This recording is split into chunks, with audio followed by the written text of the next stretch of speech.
All right, guess I'm live. So I'm just hanging out, seeing if anybody's up. Just chilling out, doing a couple things. Don't have any records or anything. I got a couple CDs over there, I think.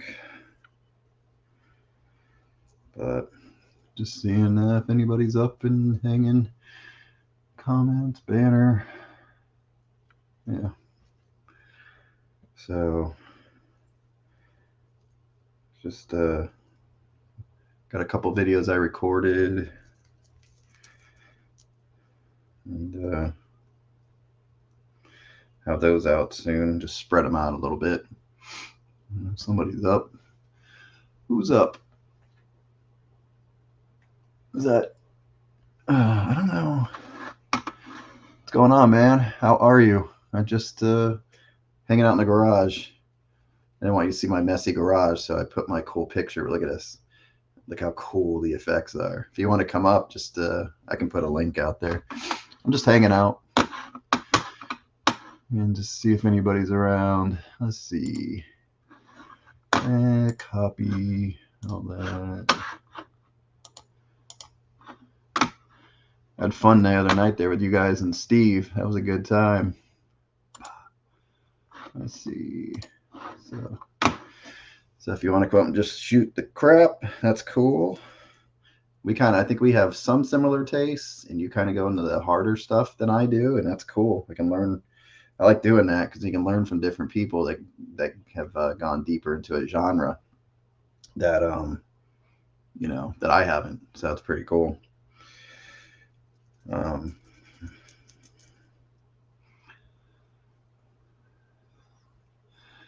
Got to get up at 2. Where are you? Where are you? I forgot where you are. You work like a night shift? Is that what you do? To get up at 2, or you got to be somewhere?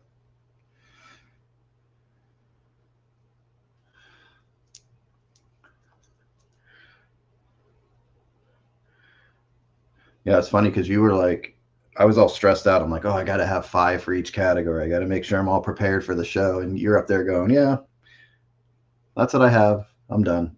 It was great. It made me think, I guess you can just do that. That's kind of cool. Oh, you're in Seattle. Oh, you're all the way over there. So it's not that late for you. But you got to start work at 4. Got to get up at 2, start work at 4. Wow. So yeah, I get it. Yeah, my schedule's all over the place. We uh we own like an assisted living facility down here. Perfect, right? Because we live in Florida. So there you go. So that keeps us on our toes quite a bit. So, but I don't know if you saw my video the other day. I got a cool VCLT. It's funny how some artists they're like part of your life, that you grow up with, and certain ones stick with you, and you kind of just go through the motions of life, and you don't hear much about them. God's waiting room. Yeah, yeah. This week it was. It's crazy because you bring them in, and we have a small facility. We have like a house, and it's Can you guys? Hopefully, you can hear me. Okay. Um, it's a house converted into what would be it's a 6-bed facility, so we can have up to 6 residents there, and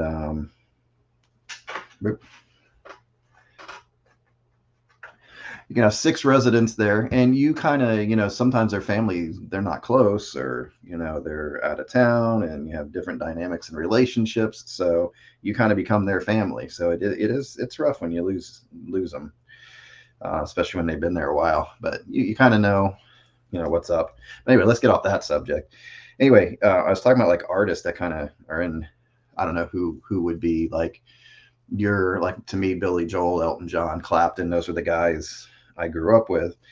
Um, you go through the motions of life, and you listen to the music here and there, and then just all of a sudden they're majorly in your life. Like Billy Joel, I'm going to go see him in February, which I'm really excited. And then um, I hear he's got a new single coming out, so I ordered that, so that's cool. And no, I don't think he's going to put an album out. I really don't. I don't think he's going to do that. I don't know why anybody would just put a single out. And usually there's a hype about the album, and I think would after, well, what, 30 years of putting an album out. What was it? 93 was the last one. 93, so 3, 13, yeah, 30 years without putting an album out. You're going to hype that album a little bit. You might sneak that single out a little bit, but I just don't think they're gonna. He's got an album on the horizon. Who knows? It would be cool, but I think he would want to do it right because he's waited this long. I don't think he would just put something out to put something out.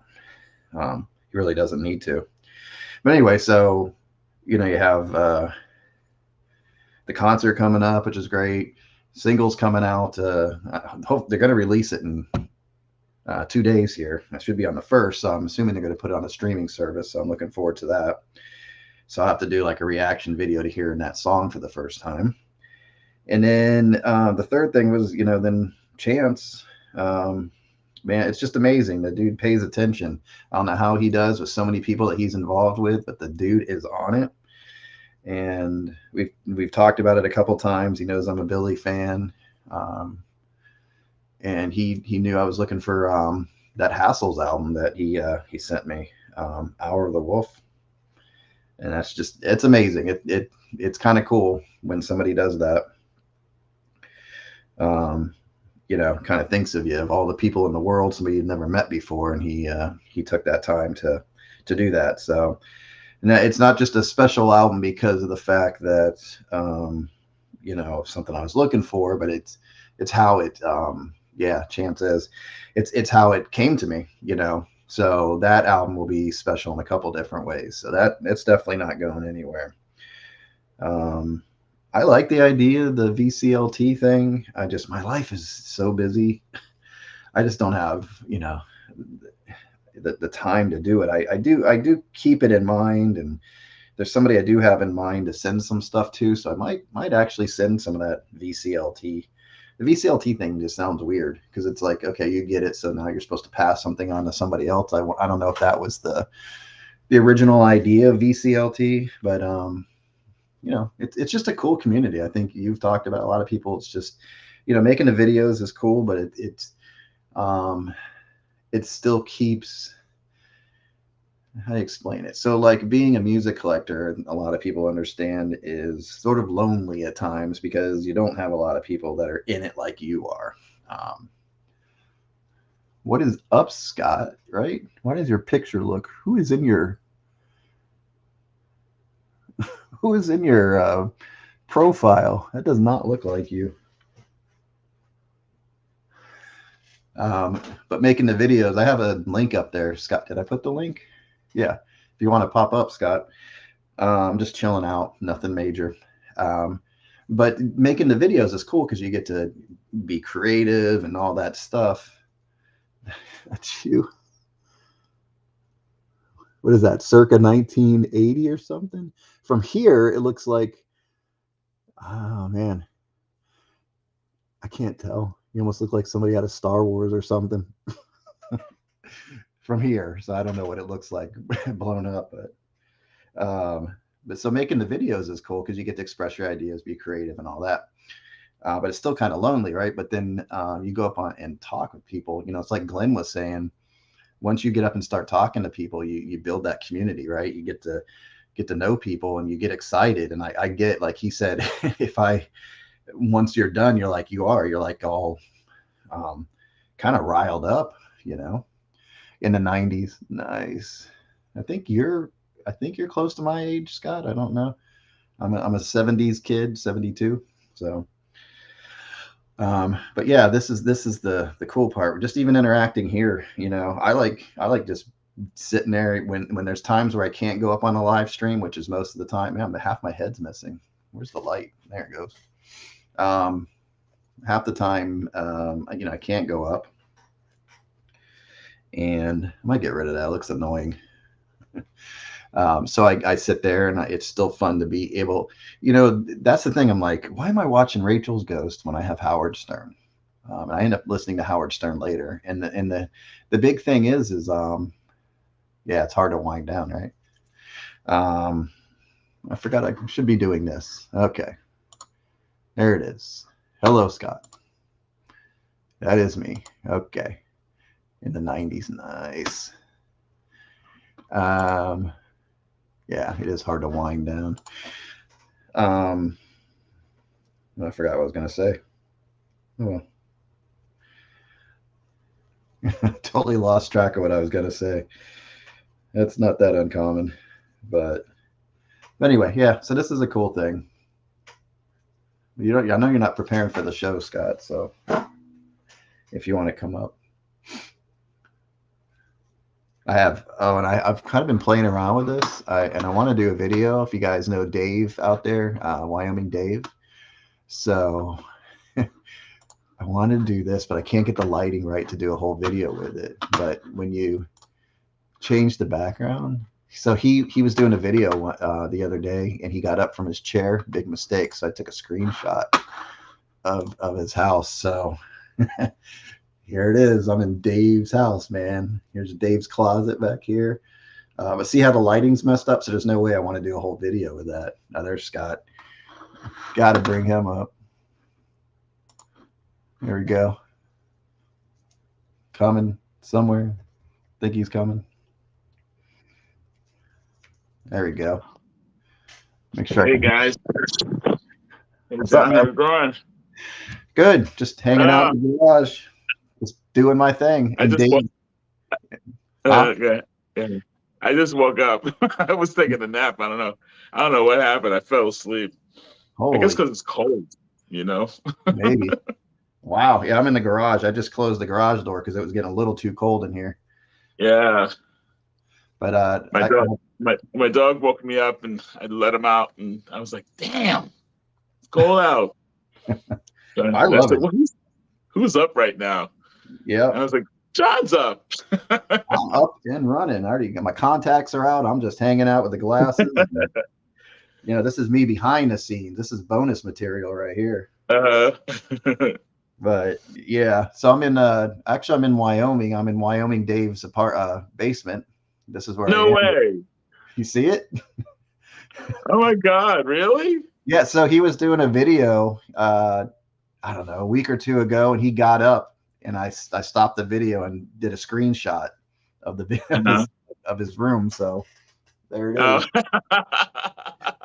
So I'm like in Dave's basement, man. I'm hanging out. So the lighting, that's funny. I can never get the lighting right, even in my room upstairs. So I want to do a whole video from Dave's apartment, Dave's basement, but the lighting stinks. So that's funny. Yeah.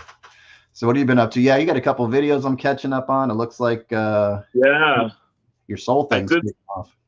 Yeah, the soul thing started to pop off a little bit. People actually doing it. It feels good, because this is the first time I've ever attempted doing a tag, creating a tag. Yeah. And so it's kind of fun to watch people do it, and so it's kind of like a threshold for me. But it's also the other thing is I did Alex's prog tag. I didn't think I was going to be able to get through it, but I had more prog than I thought I did. So. Yeah, yeah, you were up the other night, and he's like, man, you got more. You got enough to do a whole. I don't see. I think I would have a problem doing prog. I don't know what I have. The closest, Pink Floyd, but that's kind of psychedelic into prog a little bit. Yeah. God, well, he wasn't too strict, but it wasn't easy because I had to use certain bands several times. Like I used like Procol Harum several times, and but different albums, and I used what's the name of the one? I forget. Alan Parsons Project. Okay. A couple of times. So yeah, and I used Yes, I think twice. So I kind of did as best as I could. So. It was fun. Yeah, I had a spreadsheet, so I could go through and look and see what would be prog, but I can't, just off the top of my head, I just don't know what I have. It was hard. Yeah, yeah, it's a genre that really, doesn't do that much for me. Yeah, I'm not a real prog guy. I mean, I'm surprised I even had any, but I'm not really that much of a prog guy myself. So, but that just kind of shows you like you didn't even know what you had in there. Right. And then I had to look stuff up. I was like, is this prog? Yeah. You know? Yeah. That's the hard thing because even like with the Americana, that's why I kind of was reluctant on that. I'm like, well, what is Americana? And Sam didn't even want to include Tom Petty as Americana, and I was like, what? Yeah. I might try that one. I know a lot. I know a lot of Americana stuff. I do have that. Yeah. Because I mean that happened much more recently, you know, in terms of like it blew up more in the 90s and the 2000s. Mm-hmm. So I have a lot of that stuff, you know, and a lot of the recent Americana bands I do know. So yeah, so I think I have more luck with that one, you know.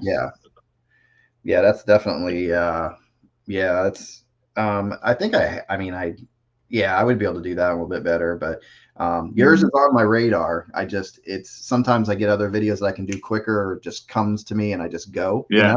you know how that happens. Oh so, yeah, but I want to do yours because I have like I put everything in sections. So all my R&B, what I have called R&B is all Ray Charles. So I have 20 Ray Charles albums, but I don't let anybody else. I can't even put anybody in the same category as him. To me, he's like he has to be by himself. That's R&B to me. I know. But then I have soul, and that's where I have Aretha Franklin and Otis Redding and those artists. Like even Stevie Wonder's not in soul. I put him in rock and pop because he's more right.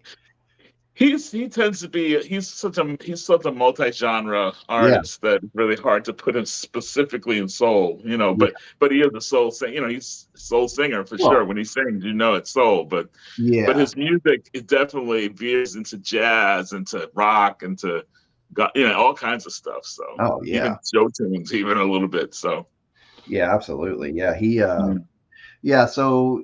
so I do it by a mood. So that's why I put jazz by itself and I put blues by itself, because if I'm mood, I want that. Rock and pop is that mixed. Rock and pop is the child of all these other genres of jazz and blues and art and soul to me. So so if I want a certain feel, Otis has a feel. Otis, he only had such a short life anyway, so he didn't used to really grow that much. He grew, but not that much. Because I wondered what he would have gone into later, And Aretha, it's interesting because when I was little, I did not. When I was a little kid, I didn't appreciate him. I did not like him. Mm-hmm. I don't know. There's something about him that just bothered me. I felt bad. I said he's blind. I should really, really like this guy, But I just didn't like. And then as I matured, I was like, Ray Charles is freaking amazing. He's amazing. I felt the same way about Louis Armstrong. I did not relate when I was little. I couldn't get Bill Withers is another one. And I think Bill Withers for me, because I think when I was an older guy, I had already started liking Ray Charles and Louis Armstrong. But Bill Withers, when I started my career in singing way back in the early 80s, people started saying, "You sound like Bill Withers," and I used to hear Bill Withers' voice, and I just remembered "Lean on Me." Yeah, and I was like, "I don't sound like that guy. I don't want to sound like it." And then all of a sudden, one day, I just heard other stuff by him, and I went, "Why would I not want to sound like this guy? He's amazing." Like, come on. Yeah, he was. Your taste matures, Yeah. So, my introduction to him was through Club Nouveau. With that. Okay. I'm like, okay, all right. And then I'm like, no, try this one. I'm like, oh, that's better. Yeah. He's it took a while because I guess growing up, and I heard, actually through Billy Joel, he was a huge fan of Ray Charles, but I never. It's we're in the 80s, 90s. We didn't have access to music like we do. So I didn't explore enough. So it took Concert Buddies there. It took a while, but man, once it was one of the box sets that they put out with Ray Charles, maybe the Atlantic recordings. And once I heard that, I was like, oh, I'm done. Also in the 80s, we got inundated with so much new shit that it was like you didn't want to listen to That's, you know what I mean? Like there was so much stuff from England and so much stuff from here, even in the United States and Europe and different parts of Europe. I mean, it was, and you know, world music was happening, starting to happen in the 80s, like big time. So there was so much, we were inundated, Yeah, just inundated. there And so was. you didn't think about those artists. You just didn't Yeah. think about them. They're always going to be there, kind of, sort of, you know, or Mhm. they're my parents. That's my parents' stuff, you Yeah. know. Right. And then as you get older, you go, wait a minute, I want some of this too, but taking it away from my parents a little bit, you know. Right. So yeah. That's funny because that's pretty much my experience too. And I was Mhm. just having dinner with my daughters tonight, and I'm like, you guys, you missed out on such a great time in the 80s with the music. I mean, the Yeah. stuff that you're exposed to today, everybody Yeah. was trying to be, it felt like in the 80s, everybody's, even though people were copying each other, they were trying to be different too. They were trying Yeah. to take this and go to the next level here and do this. And so you had so many artists that grew right in front of you, Yeah. It was such a, And yeah, like you said, it's in the amazing. 80s, yeah.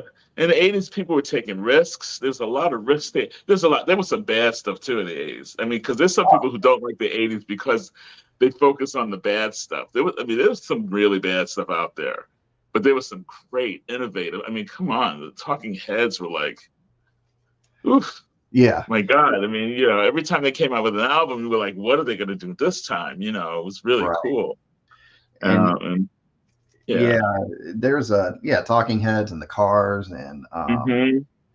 yeah, and Every, yeah, I didn't it's good. yeah, look at that chance of the too much sex appeal right here. That's right. We're burning up the internet tonight. There's a link up there too, guys, if anybody wants to jump on. I know it's kind of late in some areas. Um, yeah, I was, there were, I was kind of all over the place too, because I was also discovering the 60s at the time. So Uh-huh. although I was buying some current albums, I was buying Slow Hand, and it was 70s, but Yeah. Late and Cream and Derek and the Dominoes. I was on a big Eric Clapton kick. Uh-huh. So I was kind of moving back at that time too in certain areas. So I guess just over the years, you just finally, especially with vinyl collecting, I've discovered so much. I Yeah. mean, going from zero jazz all my life to almost 100 jazz albums in 2 years or 3 years. Yeah. It's crazy, you know? I had the fortune of having a family that was very they everybody had their own taste. So I was exposed to I was the youngest in the family. Mhm. I was born in the 60s basically, but I was the youngest of the family, and my father was a jazz and classical enthusiast. My eldest brother was rock and roll. My next brother was totally reggae. That was the only thing he was into when he started getting into music was reggae and some pop stuff. And my sister was a total pop junkie. She was like Motown, Motown, Motown, Motown, Mhm. and you know some of the current stuff is even yeah she was a Motown person all the way, all the way. I mean she just had so much. That was her thing because she's the eldest. She was like 10 or 11 years older than me. So she was right there with Motown, and as the artist got older, she stuck with them. You know, she Yeah. was Smokey Robinson family, a fan all the way. You know, Wow. that kind of stuff. I mean, in fact, I was never that much into Smokey Robinson. I appreciated the fact he was a great songwriter, but I never really got into his music as Right. much. Like the Miracles, yeah, but like his solo stuff, I never really paid attention. And then a few years ago, I went to see him at the Mahaffey in honor of my sister who passed away, Mhm. and I was like, oh my God, no, what? I get it now. It's so good, you know. Sometimes it So, is maturity. Trevor's out, so we'll see you later, Trevor. Um, he's got to be up early. Yeah, there's certain things that come to you later that you kind of get later. yeah, I don't know if you're just ready for it at that point. yeah. Yeah, it's But pretty. certain things, I just kind of was a sponge with my dad because that was one thing that got me communicating with my father, so to speak, because I never really felt that close to him as a kid because he worked night shift. So Uh-huh. I didn't see my dad that much. So in the daytime, on the weekends, my father would stay home most of the time and listen to jazz all the time. And the only way that I could actually have time with him was to hang out in the living room where his stereo was and listen to jazz with him. And at first it was like, oh my God. But then once he started teaching me stuff and showing me things, I got into jazz when my friends were like, oh, I don't like that stuff. But I loved it because it was kind of like playing sports with your father. You know what Right. I mean? You got the That was bond. my way of communicating with them and connecting with them, you know. Right. So Yeah. jazz has a very special part of my heart, you know. So Yeah, that's awesome. And Mhm. yeah, I can't believe how much, because I'm an only child. So I grew up and luckily I had a guy 3 years older than me, and he was always showing me new stuff. So I had that influence. But for you to have so many, all those siblings into so many different things, I mean, Yeah. that's freaking great. I mean, Yeah, and my mom was at the country and show tune, so oh, jeez. I had everything in my house. Yeah. Wow. Yeah. I Your was house. the one that later on I brought like new wave and punk rock and hip hop to my house, and that nobody was really relating to that except in my family because they were all much older, Yeah. and so they were like, "Oh, he's gone off the deep end with this crap," you know. Yeah. And they couldn't relate. yeah, it's funny because that's one area I've tried, and I know like I've listened to Jay-Z's. It's just called the Black Album, right? Yeah.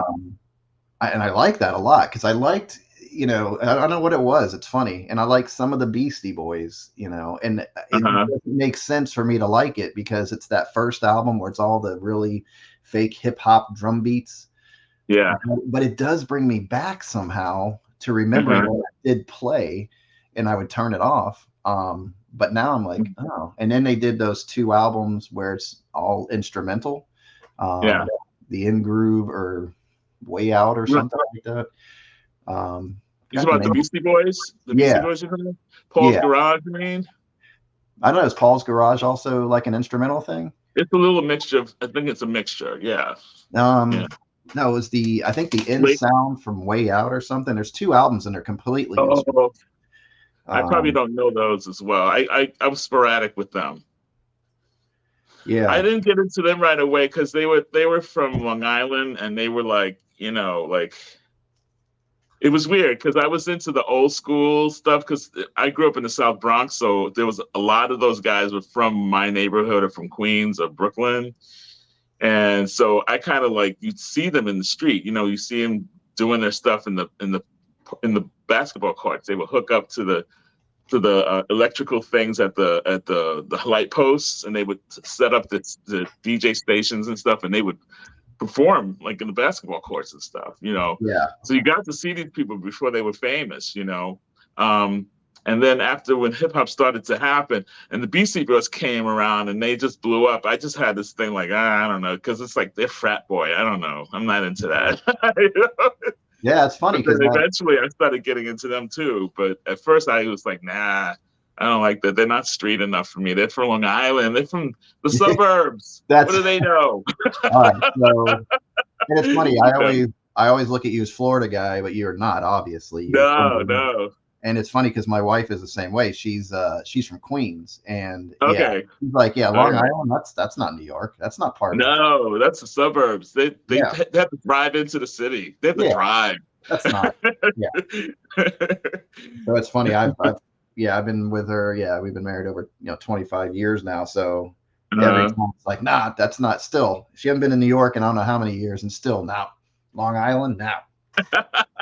Where all the rich people live.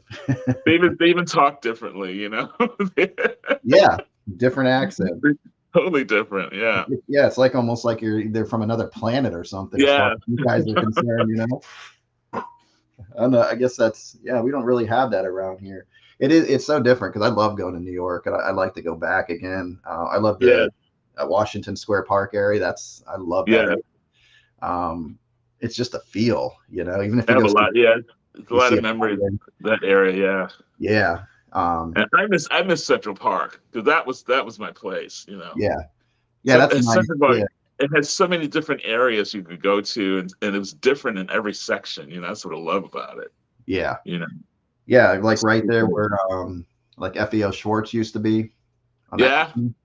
And the plaza. Yeah. Mm-hmm. Yeah, and it was kind of like the corner, right? Like I don't know what what side that is, but I remember being kind of like a corner, and then you had like the horses right there where they Yeah, would right build them there. up. That's Fifth Avenue. Yeah. Okay, yeah. Uh-huh. And then not too I far on the other side was the Dakota, right, with John Lennon and all that. On the other side, yeah. I Yeah, used to work. I used to work around on the other side of the Plaza. Plaza Hotel was facing Central Park right there in the 50s, right there. I yeah. used to work at Bergdorf Goodman, the original Bergdorf Goodman, Okay. store.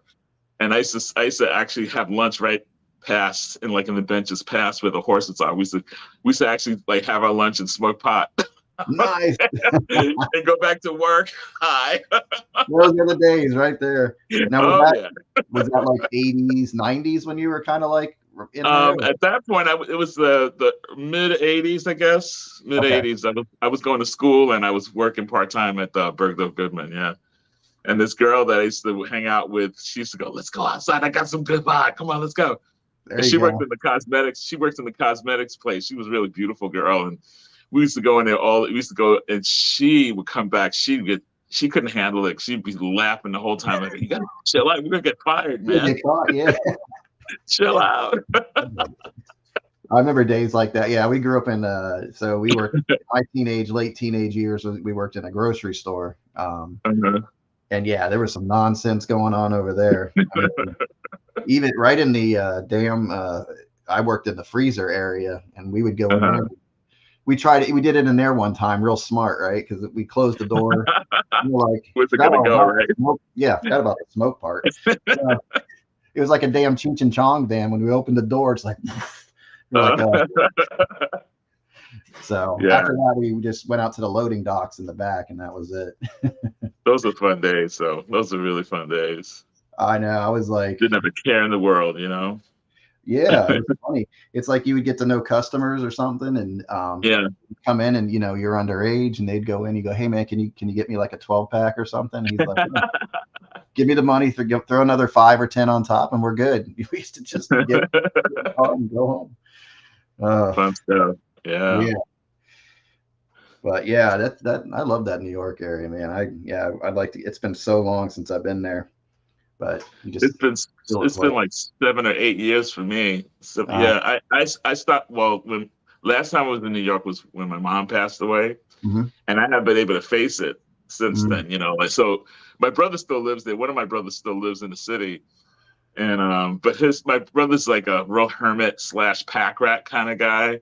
So you can, whenever you go to New York, you figure, oh, you stay with your brother. I'm like, where am I going to sleep? On the floor? Like, he's got crap everywhere, His apartment is ridiculous, Yeah. I love him to death, but he's just like, wow, he's different, So whenever I go to New York, I know I have to think about hotels, and so it's not a cheap thing to do. Wow. It's New York, so yeah. And a lot of my friends don't live in the city anymore. They live outside. They live in Jersey or wherever. And I don't want to be going back and forth from their place. So I have to kind of plan out a plan of action to stay in New York, because I used to stay with my mom, but her apartment's gone now. So it's like, and it was hard for me so now I'm thinking about going back, and seeing everything, because I'd like to go back and just walk around, and I just loved it. It's great. It's a great city to walk around. Yeah, it's got to be very much unlike here, because so I grew up in I'm sure you're kind of familiar with it, the Clearwater area near like Almerton Road and 19. Yeah. Area. So just down that road, if you're going towards Tampa, there was Sunshine Stables. I don't know if you've been here long enough to know what that was. No. But it was like a big place in the late 70s, 80s to go horseback riding. We had horses and all that. But like if you went back to New York, I think a lot of the stuff would still be there. They don't, the buildings are there. They don't usually tear them down much or anything. Like here, I mean, everything's gone. Where I used to have my horses, there's a building there. I mean, everything I used to do as a kid, boom, there's a building there. It's done. So it's got to be kind of cool to go back, and you still get to kind of see what it used to be like. There's a lot of the historical stuff is still there. Historical buildings, a lot of the old architecture is still there. But there's a lot of stuff that I don't know. There's a lot of new buildings. What's up? Hey, gentlemen, how are you? What's going on? All right, how are you?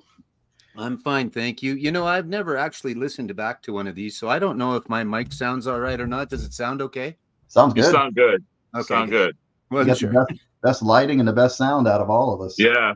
Oh, You're I all don't know. bundled up too. Yeah. It's cold Yeah. down in that basement. Today, actually, it was. I mean, compared to a couple of weeks ago, today was Uh-huh. Florida-like, actually. So Really? yeah, it would have been, I don't know, Fahrenheit 35, 37, maybe ish, something like Okay. that. So Yeah. yeah. Yeah. It Anyway, I was. It didn't was. mean to interrupt. You No, guys are no. talking about New York. That's the only one No, I we just- can't talk about. Florida. I've never been. I've been to New York, but I can't talk about Florida. So Well, maybe you'll get down to one of those Billy Joel shows over there at the Garden. yeah, that would work. That would be all right. I think the 100th is the last one, isn't it? Or no? I don't know. They I haven't. They thought haven't that really was the case. said. Yeah, Yeah. I don't know. I don't know if that was his plan or not. And he just announced another show with Sting recently. Where was it? Oh, it's Sting, really? Yeah, he's going to be here with Sting in February. No, Sting. Yeah, there should You be got your tickets. tickets already, I bet you. Oh yeah. Yeah. Hold on, an arm. This arm's gone now. That's it. Yeah, that's what it cost me. And missing hello, the leg. Rob, by the way. Is this sold out, or do you know? I don't. They keep advertising it, so I think there's still tickets. Really? I got to check it out because I've never seen Sting, and Neither have I. I've never seen Sting, and I as opposed to some people, I really have this thing. I love Sting stuff, so I like his work. So Yeah. some people don't, but I do dig him a lot. So Sting versus the Police, do you mean, Scott? Or I love the Police. Yeah. In fact, I started listening to the Police this week. I haven't listened to them in a long time, but I always love. I mean, there's certain Sting stuff that the later stuff, I'm like, ugh, I don't get it. It's I don't get it. You know, he's going very cerebral with his stuff, and it's gotten a little too much for me. Yeah. But all of his early solo stuff up to the late 90s, I love that stuff. Yeah, we're on the same track with Sting. Yeah. like Now he's remembering a lot of.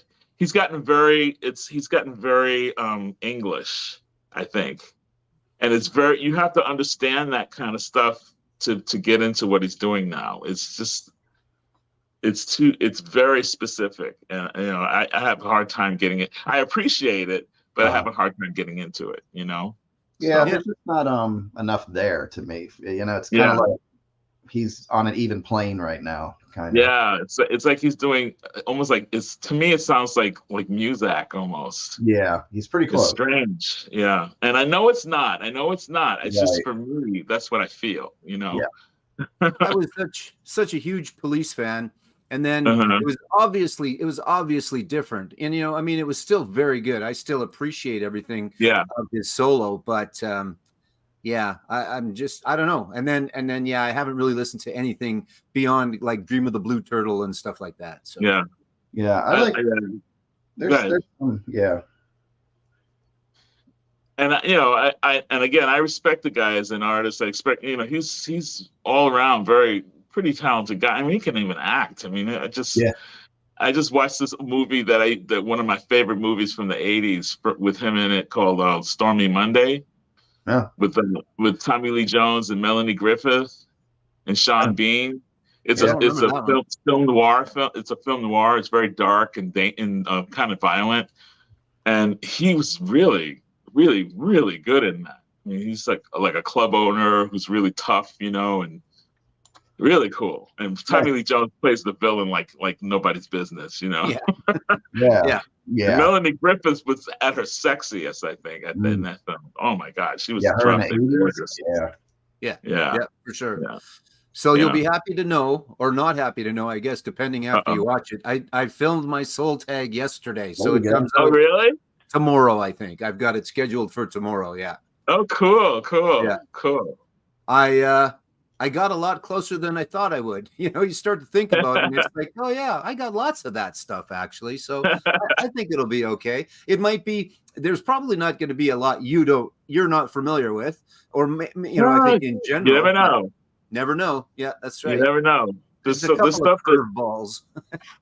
There's a few things I've actually went, oh, I got to check that out. I never heard of that. You know, there's a few that almost everybody has at least given me one record or one artist that I've either not heard of or I've never really delved into. So that's kind of interesting. Yeah. Yeah, that's awesome. So, yeah, it's pretty cool. So I think Chance is saying it's going to be St. Louis Busch Stadium for Billy Joel and Sting. Oh. I thought it was low. Okay, that's cool. Super expensive. Yeah. So like I was saying last time, I think he's just picking spots. He's just not going to do the tour thing, but he's going to go, yeah, we can go there and make about $100 million. Let's go do that one. Just send the trucks where they need to go and away you go, right? He just flies in and he's back on the island by night. You know, he's done. Exactly. That's good. That's good. I saw Dylan. So Dylan will be here in March and he's going to be here 2 nights. So did you get your tickets for that yet? I didn't. I was kind of backing off a little bit. We had some unfortunate things happen at our assisted living facility, so I kind of tightened the belt a little bit. Yeah. So I'm waiting. Hopefully things will turn around and I can get the tickets because there's still tickets available. So I think it's somewhat sacrilegious to say, but seeing as it's just the 5 of us, I prefer Bob Dylan's songs when somebody else sings them. Is that a fair statement or no? No. No. Okay. No, that's okay. That's okay. And I like both.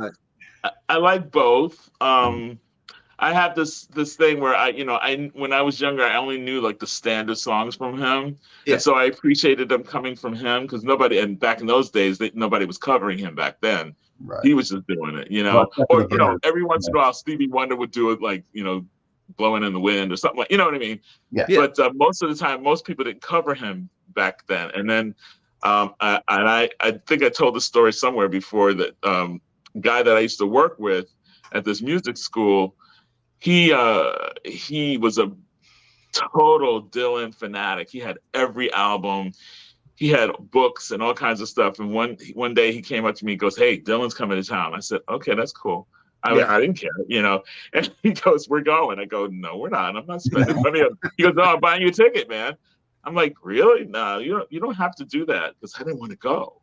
Yeah. And then I said, "Well, who's opening for him?" As a joke, I said, "Who's opening for him?" He goes, "Oh, Tony Childs." I don't know if you guys remember Tony Childs, but she came out around the time as Tracy Chapman and all those singer-songwriter girls. So, she was brand new, and I really loved her songs. And I said, "Okay, I'll go." Yeah. So inside my brain, I was saying, I'll just go to the concert. And then halfway through Dylan, he's the headliner. Halfway through Dylan, I'm just going to feign a headache and get out, Oh. I stayed for every encore. I was on my feet at the last encore. I was like, oh my God. And my friend said, "See, I told you. And it was great.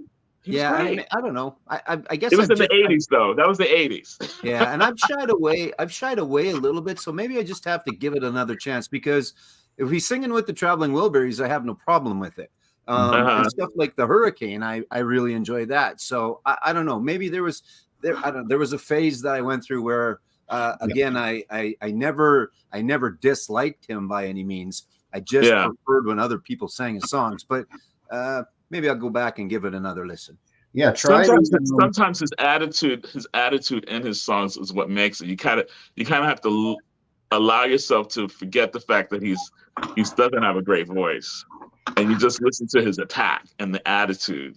Because certain songs with the attitude, it just works. I mean, it gets you. All right, Maggie's Farm is his, man. Nobody could do Maggie's Farm like him. You know what I mean? Yeah. Certain things.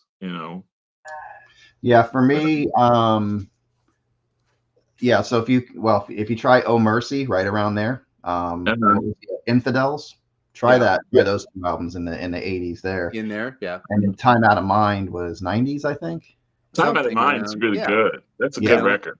So if you hear Dylan do "To Make You Feel My Love," there's an emotion in there. Yeah, that's the point. Mm-hmm. It's beyond the voice, because if you hear Adele sing it, it's great. I love her version too, and Billy Joel did it. I love that version. Mm-hmm. Yeah, and we all did it different. But Dylan's just yeah, he's just, you can see him there and just pouring his heart out through this song, you know, and there's a rawness to it. I will give it another chance. I will. And again, don't get me wrong, I wasn't discounting by any means. Just and I don't know. I think what it was is I was listening to something, I don't know, a couple of weeks ago, and it was his song, but it was a bunch of people doing it, and it just sounded so very good. And I don't remember what song or who it was. And I don't know. So I got that ridiculous thought in my head. No, I get it too. I get it. It's like there's times I feel like that sometimes with Neil Young too. I mean, Neil Young, I have my moments with him because sometimes his voice sounds like thin and high and weak. Yeah. But it works sometimes, and sometimes like that Barn album that he came out with a few years ago. Oh, I love that album. I can't listen to his voice on it. That's the problem. I like the songs. Yeah. His voice drives me nuts. Oh wow. He sounds slightly off to me. He sounds a little off to me. Well, he's not. You know what I mean? Yeah. You know what I'm saying? You know. Scott, was it you? Was it you that got the Leonard Cohen that everybody and haven't listened to it yet? Or I watched too many videos. No. Someone got a Leonard Cohen album because everybody was talking about him and they'd never listened to it. But I thought maybe it was you. No? All right. No, I do have a couple of Leonard Cohens. I'm not all in, except I respect the talent. I do respect the talent, and Norman Maslow is like really like he's got a couple of videos where he talks about him, and he really explains a lot, and it makes you want to check him out because he understands Leonard Cohen really well. And he knows the history, and sometimes you have to know that history for certain artists to really get. And I like him. I never really liked too many like baritone male singers, unless they're like Barry White or Isaac Hayes or something like that. Like low baritone. But he doesn't do that. He talks about sex, but he's not. He doesn't sing sexy. You know what I mean? Right. Like he doesn't, or like Teddy Pendergrass. He doesn't do that. Yeah. So it's different. It's almost like he's a storyteller, but it's almost like Burl Ives, you know? And it's hard for me sometimes, so. I just got to check on my daughter real quick. So I'm going to leave you guys there for a second. Sure. I want to go on Leonard Cohen here in a minute. I'll let you my new experience with him. If you get a chance, Scott, just search k.d. lang. Are you familiar with k.d. lang at all? I adore k.d. lang. So I think she's one of the best singers in our lifetime. She's one of those few that has the most pristine voice. Unbelievable. She did Hallelujah for the opening ceremony. Like that's the hymns album. Version of that song. Period. That's incredible. It's fantastic. Yeah. I know everybody talks about not Tim Buckley, but Jeff Buckley. I love Jeff Buckley's version, but her version just killed me. Oh yeah, if you've never heard her version, his is very, very well. His is still very good, but his is very emotional. Hers is emotional, but also technically just and incredible.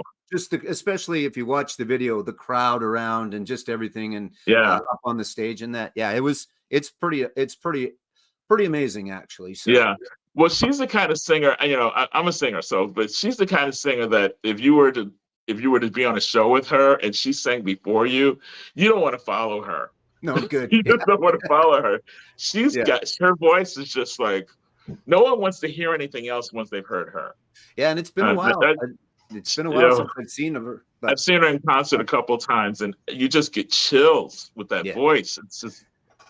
I imagine that was what it was like. I've never seen her, but I imagine that was what it was like to see a young Whitney Houston. Just sure. Oh my God! Yeah, exactly. There's a few voices like that you just go, wow, you are blessed. Yeah, blessed. Definitely. Yeah, we were just talking. Yeah. Just comes out. I had just told Scott if he hadn't seen it to go and look for k.d. lang's version of Hallelujah from the Olympic ceremonies. Very, very good. Yeah. So, it's like everybody and their mother does Hallelujah now, though. It's like let's give that one a little bit of a break. I know. And I wasn't a big fan of the Jeff Buckley version. It's like it goes back to Leonard Cohen. he did it with, such emotion. Yeah. It's hard I see what you're saying. It's hard sometimes to get past that voice a little bit. Yeah. But if you haven't listened to that, he had one that came out just before he died, and one that came out right after, about a year after. Yeah, I haven't heard those yet, but I heard those are wonderful. Oh my God. It's dark. It's a guy that knows he's at the end of his life. So he's talking about like David Bowie's last album. They got the same feel. But yeah, You Want It Darker is wow. And then he has what's the other one? It was off the other one. I think it was called Thanks for the Dance or something like that. He had a song on there I could relate to, because it was especially talking about religion, and he was talking about how he's brought up with religion, but he can't quite grasp it, and he saying like, I wish there was a treaty between like your love and mine, saying, God, I wish we could just come up with a compromise of not me not feeling this guilt of not believing kind of thing. So I was like, wow, and he's a poet. Definitely a poet. Yeah. So I'm picking up every word. So yeah, he's pretty it's not for everybody, but if you're listening to the words, the music kind of comes along with it, because he was always a poet first. Yeah. Did you see that, happen to check that documentary about the song Hallelujah? And how he developed it and how it changed over the years, and he kept adding lyrics to it, and it's really good. It was part of a documentary, right? Not just on how. There's a documentary on the song itself. Yeah. Oh, wow. It's about how that song has captivated the world over the years, and it talks about how it started, how he the first time he wrote it, wrote stuff, and then he kept adding stuff to it and changing it, because sometimes he couldn't sing it the way it was originally meant to be sung, because some people were offended by some of the lyrics. Yeah. So he changed it, and then it got changed for some other reason. But it showed different people singing it over the years. What's his name? Nick Cave. It shows him, Katie Lang. It shows Buckley. They're all in the film. Yeah, it's really good. Yeah, that I'd like to see. I saw another documentary on his life, and it did talk about, it didn't go into I saw that one too. Yeah. It didn't go into that much detail, but it did say it took him a long time to write it. Yeah. I would like to see. That would be really cool. It's really cool. It's a cool documentary. Yeah. I started to watch one on Netflix the other night. It's about Neil Bogart that started Casablanca Records. Okay. It's not a documentary. It's a live action. Oh, I haven't seen that one yet. Yeah. I don't know. I gave it about 15 good minutes, and it just wasn't doing anything for me. So, and I mean, it had Kiss, and it had all that going on, but I don't know. Maybe I have to try again. Maybe I wasn't in the mood that night. I tend to like the documentaries about those kind of guys. Like the Clive Davis documentary is really good. Yeah, there's a Clive Davis one, and there's a Quincy Jones one that's I saw the Quincy Jones one. Yeah. There's some really, those are great. The documentaries are wonderful. What was the other one? Because they don't take poetic license, for one thing. No, that's right. Yeah. Well, they kind of mostly tell it like it is. Yeah. Yeah, I just watched the Phil Spector one, and whoa, that one was crazy. Yeah, really? That dude was insane. He was a nut job, man. Yeah. Poor Ronnie, man, what she went through with him. Yeah, no kidding. Yeah, exactly. Yeah, because he produced the Righteous Brothers at one point, right? Did he produce them during like You've Lost That Love and Feeling and all that? Was that Spector? I think that's all, because that's his sound. That's the wall of sound. It's that big echoey sound. Yeah. Yeah, but to me, when I listen to You've Lost That Love and Feeling, it always seems to peak out. Like there's never I've never heard it where it sounds great. Well, I think they faded. They always faded wrong. Yeah, but they were still singing their asses off, and it fades out. Yeah, well, that, and just when they get up and everything's building, to me it always feels like it just peaks out. Like even some of the Simon and Garfunkel, I know it's a different producer, like Bridge Over Troubled Waters, I've yet to hear a version where it doesn't seem to get peak, you know, like too peaky. Like it starts to get muddy, like when it gets higher, like when all the instrumentation comes I think that's what he likes. He liked that because you hear that in a lot of songs that he produces. Yeah, he liked that build and that kind of chaos almost. And that was it's like the climax. Yeah, you know, like there's Be My always a Baby. climax in his songs. You know, Yeah, and Be My Baby was fine, and that didn't peak out. Like it felt like all the levels were good in that one. Yeah, but the Righteous Brothers always seem to just. I'm like, it's getting muddy in here. Maybe that was the sound, and my ears just go, no. Well, because they stuck to I think they stuck to the script, and then all of a sudden they started to do this almost improvisational thing and playing off each other. You know how they yeah, started doing that kind of stuff. You know, and then it would fade out. It's like what happened? Yeah, there's no resolution. Right. According to Discogs, Medley actually produced it. And Phil Spector wrote the liner notes. So why Phil Spector was writing the liner notes, I don't know. And then Larry Levine. I have a funny feeling that Phil was in his ear because those sound like Phil Spector productions. They really do because they've got that big echoey. The wall of sound. You know, that wall of sound was his, man. He you know, he kind of Tina too, right? River Deep, Mountain High. That was all Spector, wasn't it? Right? So yeah. Yeah, I don't know if did he do some Roy Orbison stuff too? Yeah, he might have. Yeah, I think he did a lot of stuff. It's too bad he's a piece of crap because he did a lot of great stuff. He's one of those guys that you don't want to like, but you appreciate all the stuff that you just have to block it out somehow. And I don't know how we had this discussion before. How you block it like that. I think it was the genius of him, and people kind of get because I mean looking at him in action, he was kind of odd. He was an oddball. Sure. I mean, there was something not exactly right about him. You could tell even then. He had mommy issues. It went into his early childhood and all that, and it wasn't the greatest, and he always felt like he had to make up to different people, and so always had that chip on his shoulder. He was I think there was an insecurity there, and I think where he knew he had power was in that studio because he knew what he was doing, and he knew that people wanted what he had. So I think that's what gave him his power.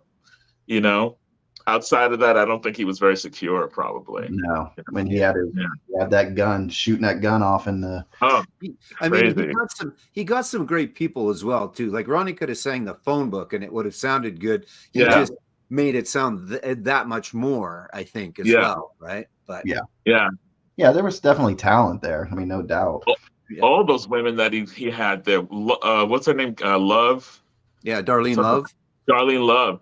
I mean, they had a very weird relationship too. She did not care for him as a person. Yeah. But she did like his work. Yeah. He was a trial in the studio. Yeah. Yeah. So got another visitor down here. We do. But sometimes you have to deal with that. Chase. Hold on. Uh-oh. Now it's really sexy. Now it's a really sexy. Hey, I'm coming straight from Sex Lewis, boys. So hop on board. That's right. Nice. Sometimes you do have to take the bad with the good in the studio. I found that out. I mean, I've worked with some producers that are just like total drug addicts and just like, oh God, it takes forever to get one song done, but when it's done, my God. I won't name names, but I've worked with some people. I worked with some people that worked in the hip hop world and working on a record that I did with my old band in New York. And I was like, why did we hire her? And it's like, they go, but she worked with so-and-so. I'm like, oh, I know, but she's always in the bathroom. Yeah. Hey, she got bowel syndrome. Come on now. Yeah. But she pulled that shit out of you. They just, you got to take the bitter with the sweet sometimes, Sometimes some producers just, like I can imagine what Rick Rubin could be like sometimes. I could just imagine. Because he's an oddball. Really? But he's brilliant though, He's so like mellow. There's some book that I got for free on Amazon and he's narrating it. And it's all this hippie trippy. Yeah. Like, if life, gives you lemons, make lemonade, man. He seems to be in his own little world, though. Oh yeah, there's like little birds flying around him, you know. He's a professional wrestling fan. Like you wouldn't think it, but he is a massive mark for like all professional wrestling. Like you'll see him sometimes ringside at some of the WWE events. Like it's kind of one of those weird fun facts about Rick Rubin. Yeah, that's wild. I didn't watch. There was that one with him and Paul McCartney on Apple Music, but I didn't watch it. I don't know. I watched that. It's pretty good. Yeah, they're like kids in a candy store. Yeah, he was like in awe of Paul. You could tell he was just like, and then what? Right. Yeah. Like, that's where we did Lady Madonna right there on that piano. It's still sitting there. Yeah. Oh my God, yeah. Nice. And he still knew everything was on the tracks and everything. It's like, wow. Hey, speaking of, did you guys happen to watch the I thought I was the only person in the world that wasn't watching the Get Back series. I watched. I think I skipped some parts, but I watched most of it. So I watched the whole thing. I was fascinated. I just got it at the library like 2 weeks ago, and I'm still getting extensions because I can't get through it. It's a bit, yeah. It's chaos. There's so many little things though, like Peter Sellers shows up. You're like, okay, what's he doing? Really? Okay, I haven't gotten there yet. I'm just watching it. I'm just like, what's going on? You got to. I don't understand what's happening. Yeah. I mean, they didn't film it for that purpose. Obviously, it was just kind of film footage. Yeah. But it's kind of cool to watch. But the thing that cracks me up is John Lennon is hilarious constantly. He doesn't give a shit. He just says these little things. He's hilarious. Yeah, him and George are the only ones serious, and poor George is getting ignored. I think Paul's in his own little world because he's like, crap, nobody else is writing songs here.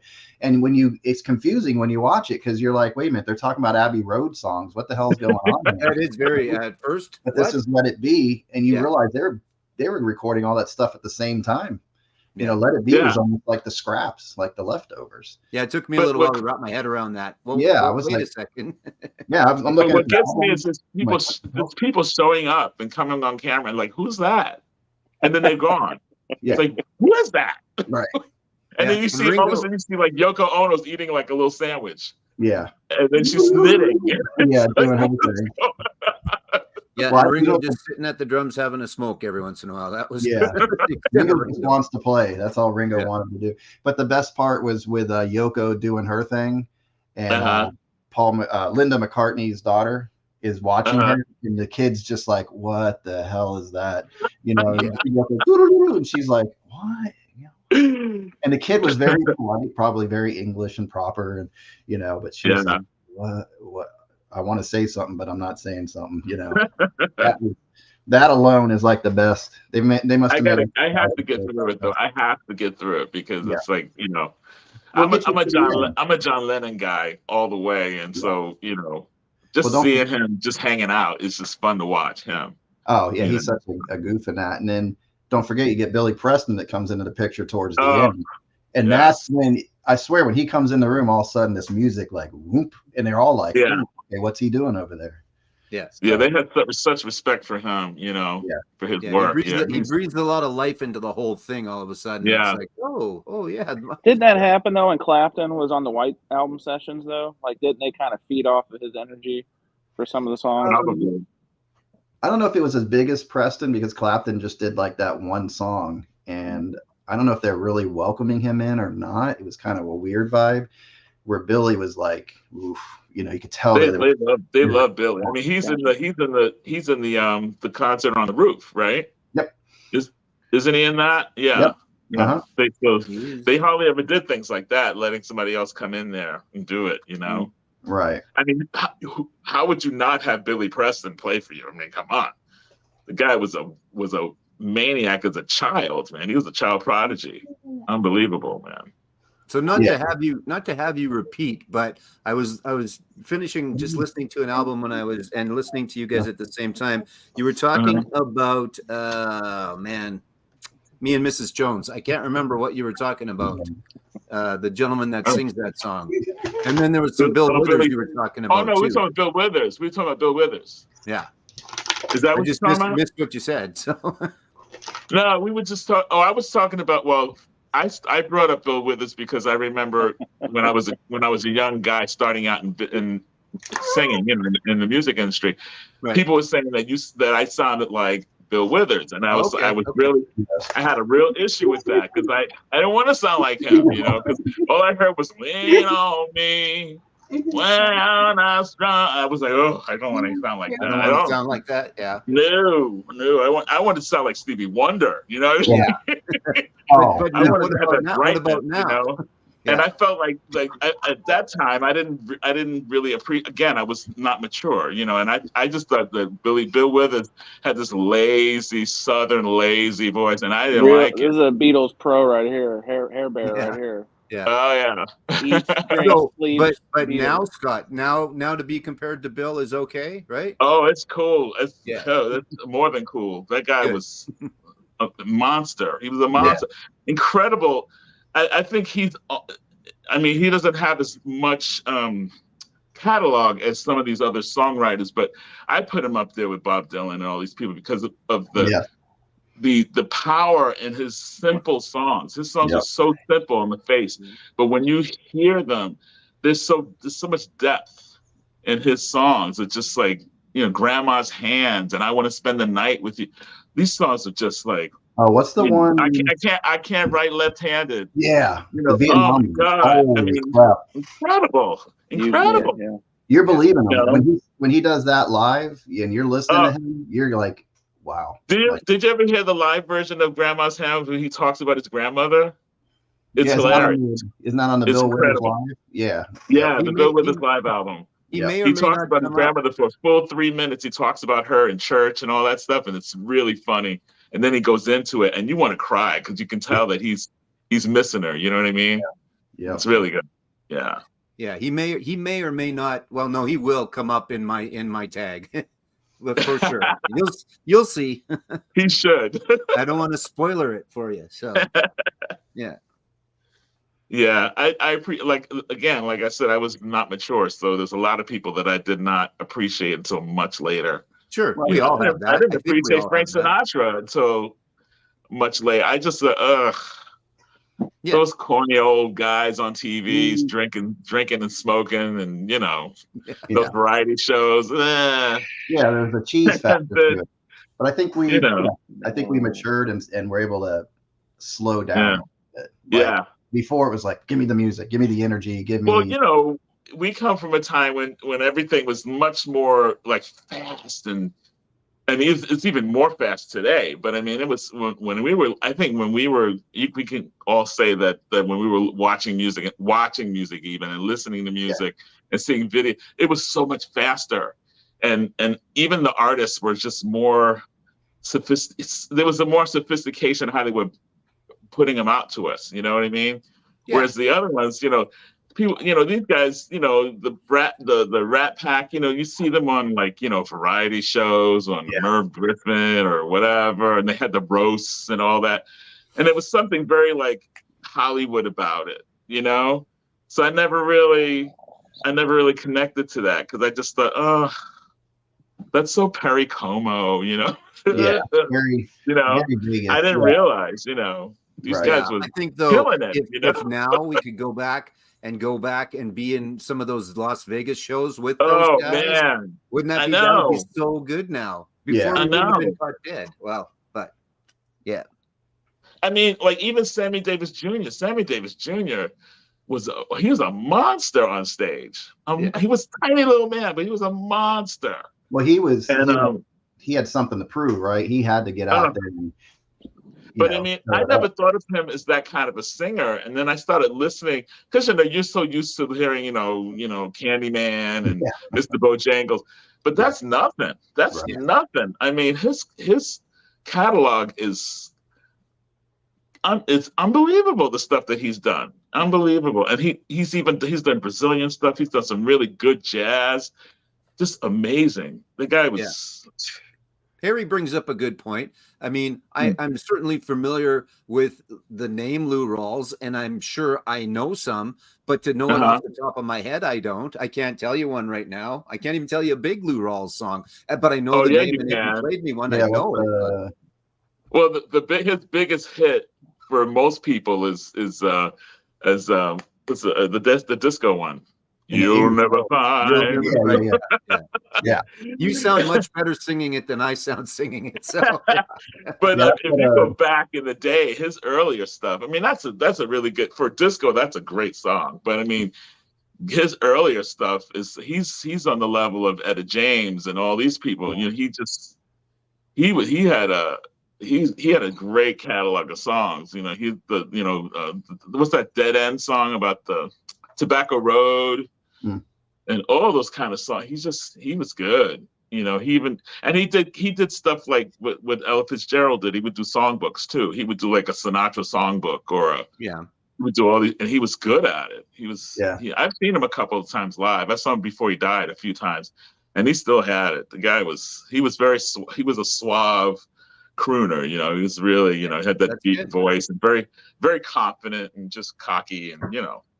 Yeah, I wonder if he was born late, because I remember him from The Love Boat and you know, variety shows and all that. So I never really. I thought he was just this other, you know, because you're younger, you think he's this Dean Martin guy or whatever. When you're younger, you know, like you know, he was like a soul troubadour. All he did was tour. That's all he ever did was tour. He was always on the road. You know, that's like BB King, right? BB King. I don't know if BB King was home 2 nights a year. It seems like. Yeah. It seemed like anyway, but it's like Willie Nelson.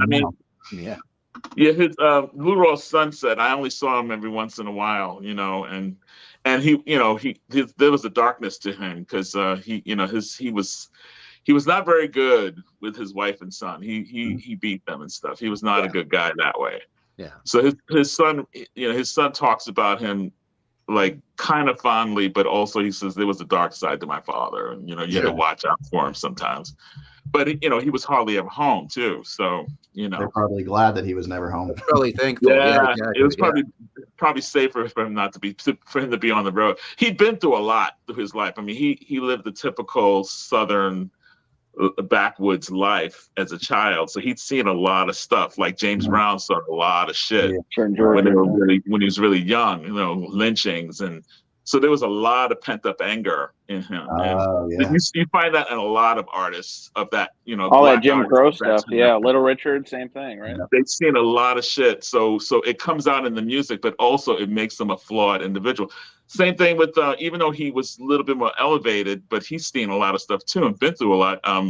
Miles Davis. Miles, I was just gonna say, he was not a good guy to his women. I mean, he was not. But you look at his, and I'm not making excuses for it, but I'm just saying, you look back at the childhood and the times. You know, it was really hard for Black people to have a normal growing up life, because there was always danger around the corner for you as a Black person. Well, the incident where he was hit in the head with the bottle out of nowhere by, I think it was even a cop or something, and he was standing in front of a theater. This was that happened in the 50s, I think. He was standing in New York City in front of a theater that he was performing in, and he was smoking a cigarette, and the cop told him to move on, and he goes, hey, you know what in Miles Davis form, know who the fuck I am. Hey, East St. Louis representing right there. Miles don't play. Right. Yeah, you don't play. He didn't give a shit. He didn't care. He didn't worry about, you know, white people that way. So he mouthed off to the cop, and the cop just like started beating on him and stuff, you know, and they took him to jail. And there was a whole hoopla about that kind of thing. And then when they realized who he was, because they were asking for autographs in jail and stuff. Yeah. And then he went back to the theater with blood on his suit, you know. Yeah. But that just added to he had a lot of anger when it comes to, you know, the man. You know what I mean? So yeah, he had a lot of issues, but he also a lot of anger, and he took it a lot out on his women. So yeah, that was in Birth of Cool. That was a really good documentary. I enjoyed it. Dave, did you see Before Chance? Did you see my cool background? So you know how I like to play with that background, right? So Wyoming Dave did VCLT, you know, and he left, and he kept leaving, and he he gave me a perfect opportunity to you stole us. Do a screenshot. I'm trying to get the lighting correct so I can do a whole video from Wyoming Dave. I almost want to borrow that. That is brilliant. I thought that was the best. I even got his chair, like his chair's right here. Yeah. You need to get it where that door is open. He has a coat that hangs there like all the time. Yeah, really? Like perfect. Yeah, it's on brand. Yeah. So in this picture, Dave's actually over here getting an album, and, and I'm like, "Ooh, screenshot!" That's funny. Yeah, that's awesome. Yeah, that was the best. Dave, hold on a second, and he'd go, and he'd come back, and he was still shorter, and it was still shorter than mine. So to me, it's like watching a kid that wants to show you his toys. Dave goes, "All right, cool." I know, yeah. This one, wait, okay, and he runs over. Yeah. So I get his excitement. That's why I like his videos, because there's this excitement about it, Yeah. So very Chance, quiet excitement, yeah. At the record show, so I saw the In Utero that you picked up. Yeah. And then they had a version to it, I'm jealous. Yeah. They had a version at Barnes and Noble that was like a remix or something. It was they have a black cover. Yeah. Yeah, so technically that's a 2013 Steve Albini mix. They did it for Record Store Day, and then I think they reissued it maybe like 2 years ago. So that's the one kind of in circulation now. That sounds good. It's on 180 gram, and it's pretty good. But I had apprehension not picking up the original. I wanted the original, but it's on clear vinyl, and you guys know how that not traditional black wax. It's hit or miss, right? Especially if it's clear. We just lost. Scott had enough. Yeah, no. But it sounds killer. Like it's punchy. It just kicks you right, and it gets you. And I'm the last person who needs to be talking about like soundstage and all that stuff. All I know is it rips, and I can tell like when I put something on if it's like been mastered well. And I'm pretty sure. I think Butch Vig also was behind. No, I think. I'd have to go look it up. He might have been involved in Utero, but I don't think he produced In Utero like he did Nevermind. But I'd have to look that up off the top of my head. But anyway, it's just I was like so relieved because it wasn't cheap. Wasn't the most expensive record I've ever bought, but it's just something you never see. Like I think Amoeba threw one up a couple weeks ago on their website, and I really thought about it because I was like, ooh. Otherwise, I'm paying that Discogs deal, and I waited too long until I bought it. So when I saw it, this guy had like all kinds of 90s stuff. Like I could have done some real damage at this guy's spot because he had stuff like Melvins. You never see Melvins originals. No. He had like Houdini. He had like all the stuff. What else did he have? He did have a MoFi Nirvana, Nevermind, but he wanted way too much for that. But anyway, point being is like every once in a while at the shows you'll find one of these dealers that like is just it's like one of these things is not like the other. Like you got the guys that are always classic rock guy. You got the jazz guy. You've got the guy who goes yard sailing and then tries to flip the records. You got the guy who flips the Walmart color variants at $15 sale. All kinds of stuff like that. And every once in a while, I find a '90s guy or a hip hop guy. Those are like the guys that I get a little silly at the wallet when it comes to those guys. Oh yeah, when you hit that gold mine, you're just like, oh boy. Well, it's like you guys probably watch American Pickers, right? Mike Wolf has that saying, like, the time to strike is if you've never seen it before. Like you just know. You're like, yeah, see it, buy it. And I didn't believe it at first, and then all of a sudden I started realizing like there's things I saw early on that I've never seen again. And it's like, oh, those are like the ones that got away because I thought about it. And I'm like, I mean, remember back in the day, I was like, oh, do I really want to pay $50 for a record? I was like, no way. I will never pay $50 for a record. That lasted about 3 years. You know what I mean? Like, and I'm not even talking about like current pricing. You know what I mean? I'm just like, so it's funny if you kind of look back. I'm sure you guys can relate. If you just kind of look back at the climb of, the pricing and the availability, and it's just the hobby has really taken some interesting, turns over the last few years. Right. Yeah, whether it's good or I mean, there's good aspects and bad aspects. I mean, for sure. There's that much more out there to find, and then there's the people that want $100 for their Elvis record because, well, it's Elvis, so it's got to be worth that $100. And then what I try to fight against with that is that there's all these younger folks that are getting into it, and they don't know that Elvis record's not worth it, and they're spending their money and they're spending it on things that they could be getting much more benefit for their dollars. So it kind of, I mean, there's some good aspects and some bad aspects, but that's a kind of a generalization, but yeah. And it's funny because it was like perfect timing with you sending me that Billy Joel album, because I think you saw it like in that other video. I had it there. I was in that record store, but it was sealed, and I'm like, that looks a little fishy, but the printing looked fine. Sometimes you can look at the the cover and go, yeah, this isn't, something's missing. Well, and sometimes you guys know this, you got to feel it, right? Especially on, I got to put a new resolution that I didn't factor in this year. I got to quit buying old sealed records because I just picked up a Page and Plant. It's the reunion where they did the live recording, sealed. Okay. It's been on my list for a while and got it open and it arrived great. Like everything worked out well. Put it on the turntable and here we go. Because you know, those are the things you can't, you know, with sealed records, you just don't know how they've been stored, especially old stock like that. So fortunately, I know a guy that's got a flattener, so I'm gonna, you know, have it taken care of. But still, it's so sad. It plays, but man, when you see that Milky Wave, bro, it's just sad. I mean, you guys can relate to that. Yeah, I had the same thing when I started collecting vinyl. At first, I came across George Harrison Cloud 9 sealed. I was like, oh, cool, you know, and it was like $8. I'm like, great. Sure. Got it home. Yep. It's fishy because honestly, those sealed records fetch the most money. Yeah. But you know, gosh, it was a couple months ago. There was a guy at one of the local record shows who had a Tribe Called Quest album. Never see it. I think it was Midnight Marauders.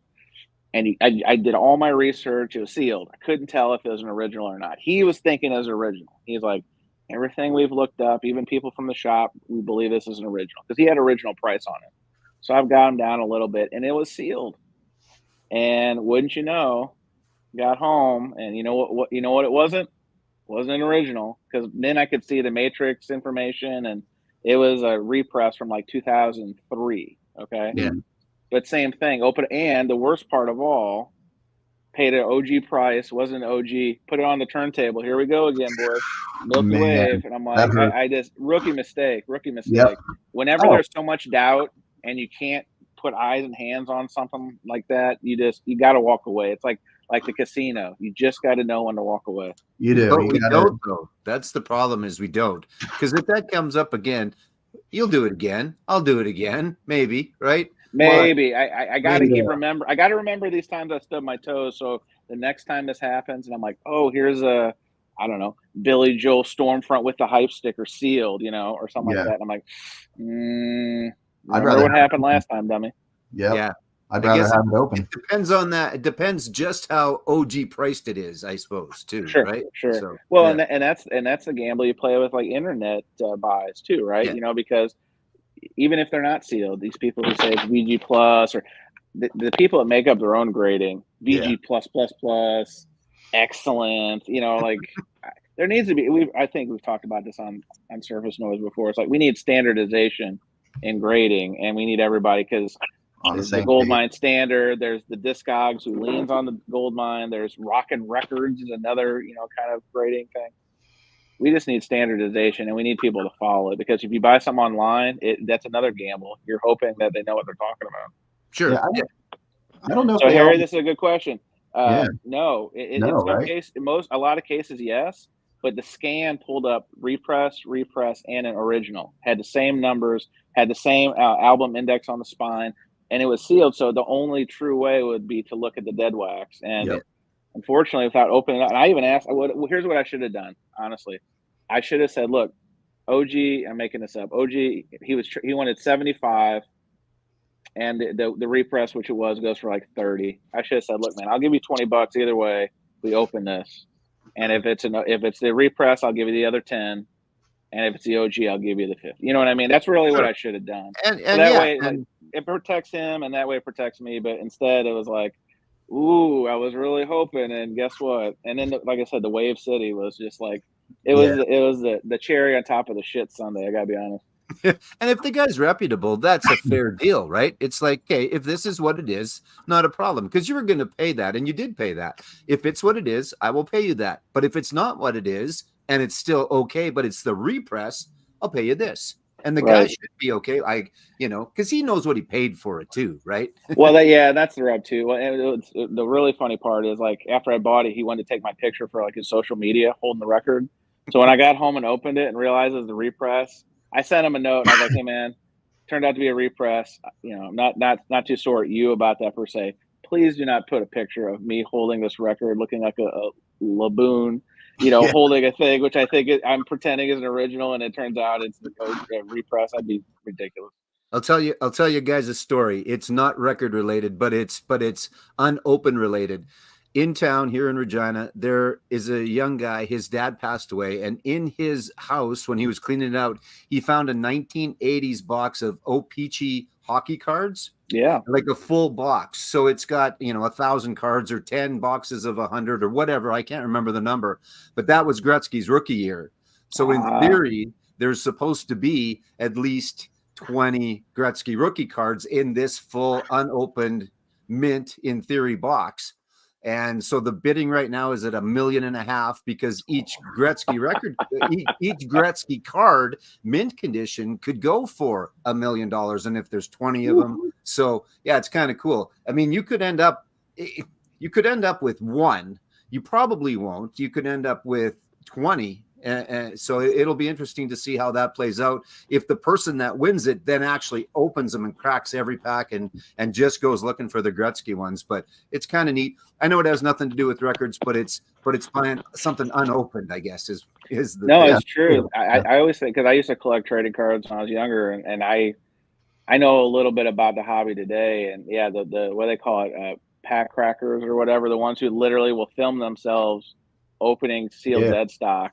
And so they get their like reactions in live time, and it's interesting to watch because sometimes they hit on like the 20 Gretzky's and they're just living life, and other times it's like there's not one in there, and they've paid like or a Pokemon card, same thing, and then you could see them just sadness, like you want to play the cue the sad sounds of silence or whatever. Well, that's what made me think of that. I mean, it's in the news right now too, but Pawn Stars, same thing. It was a Magic the Gathering card. So in this pack, there could have been, a card that was worth X, a card that was worth Y. So they bought it for the Y price.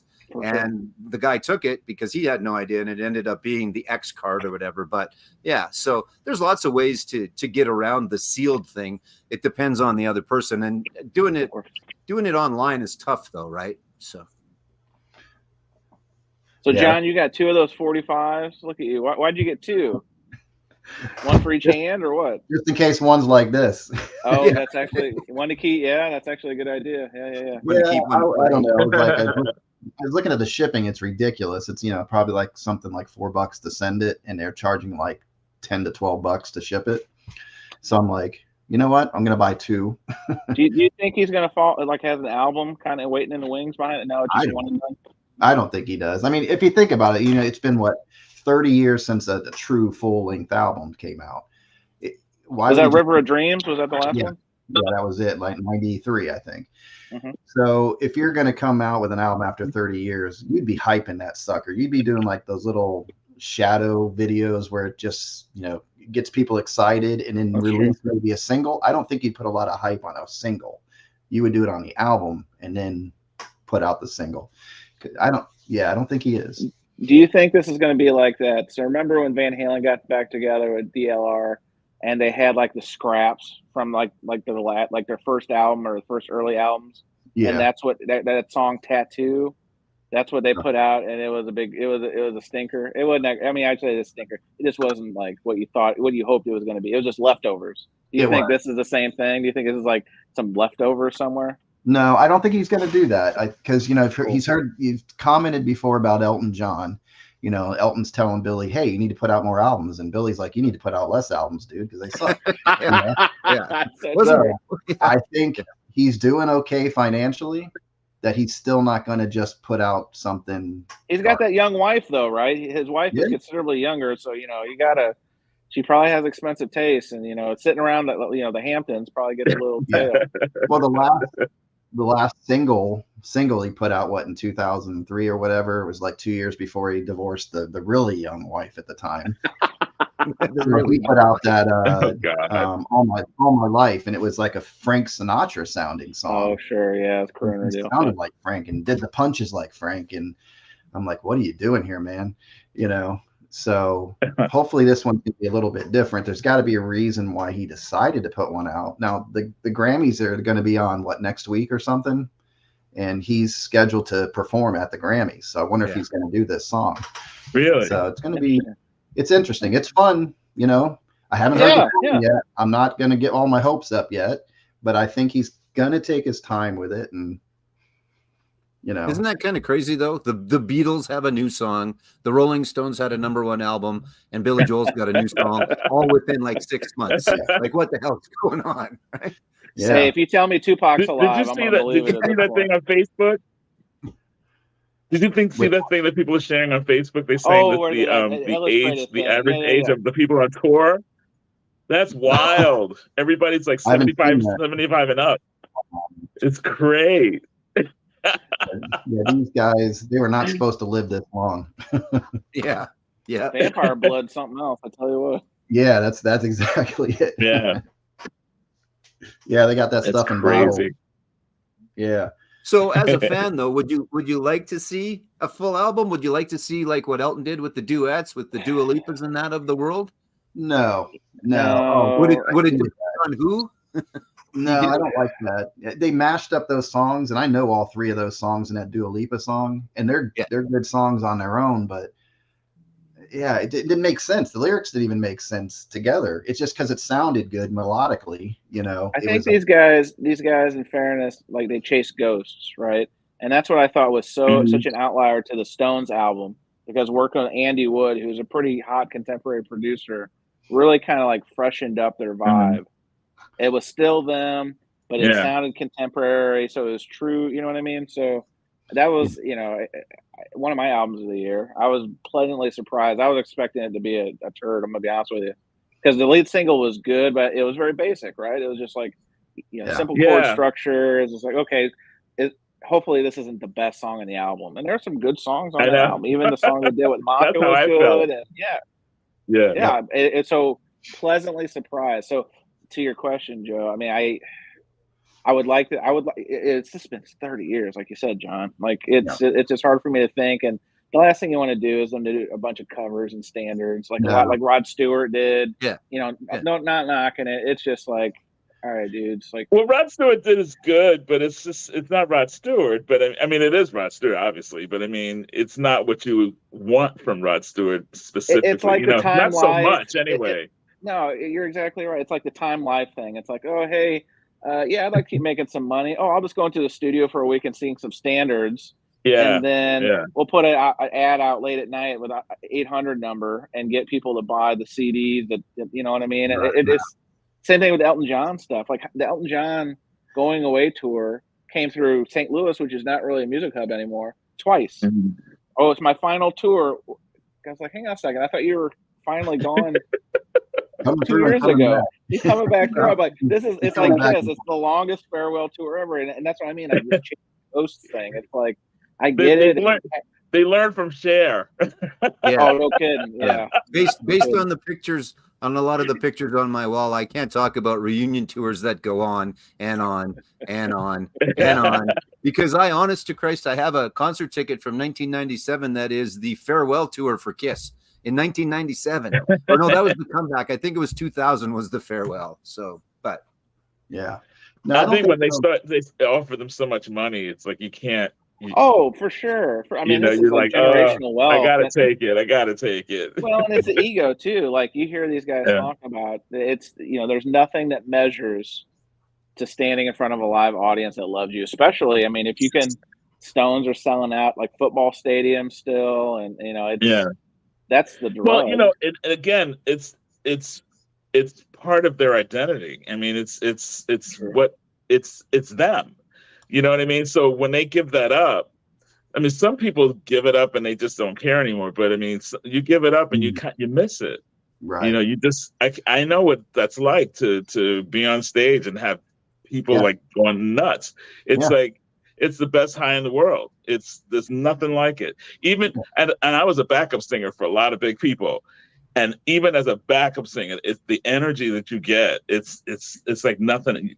There's no drug that's better than that. Seriously, it's incredible. I got a small taste of it when I was in a band in the early 2000s, and we just played little bars and decent sized bars. But when people are just putting drinks up there and loving what you're doing, and you're feeling that vibe. That was fun. So I think they miss it after a while. They go, you know what? I'll say farewell next year. Yeah. There'll be another year to say farewell in. Right? That'd be hard. Yeah. Yeah. Especially when you go, hey, my voice still works. I can still do this. Yeah. Well, John, I'm glad you brought that up because I saw they're touring again. Def Leppard. I mean, Joe Elliott. Yeah. God bless him. Yeah.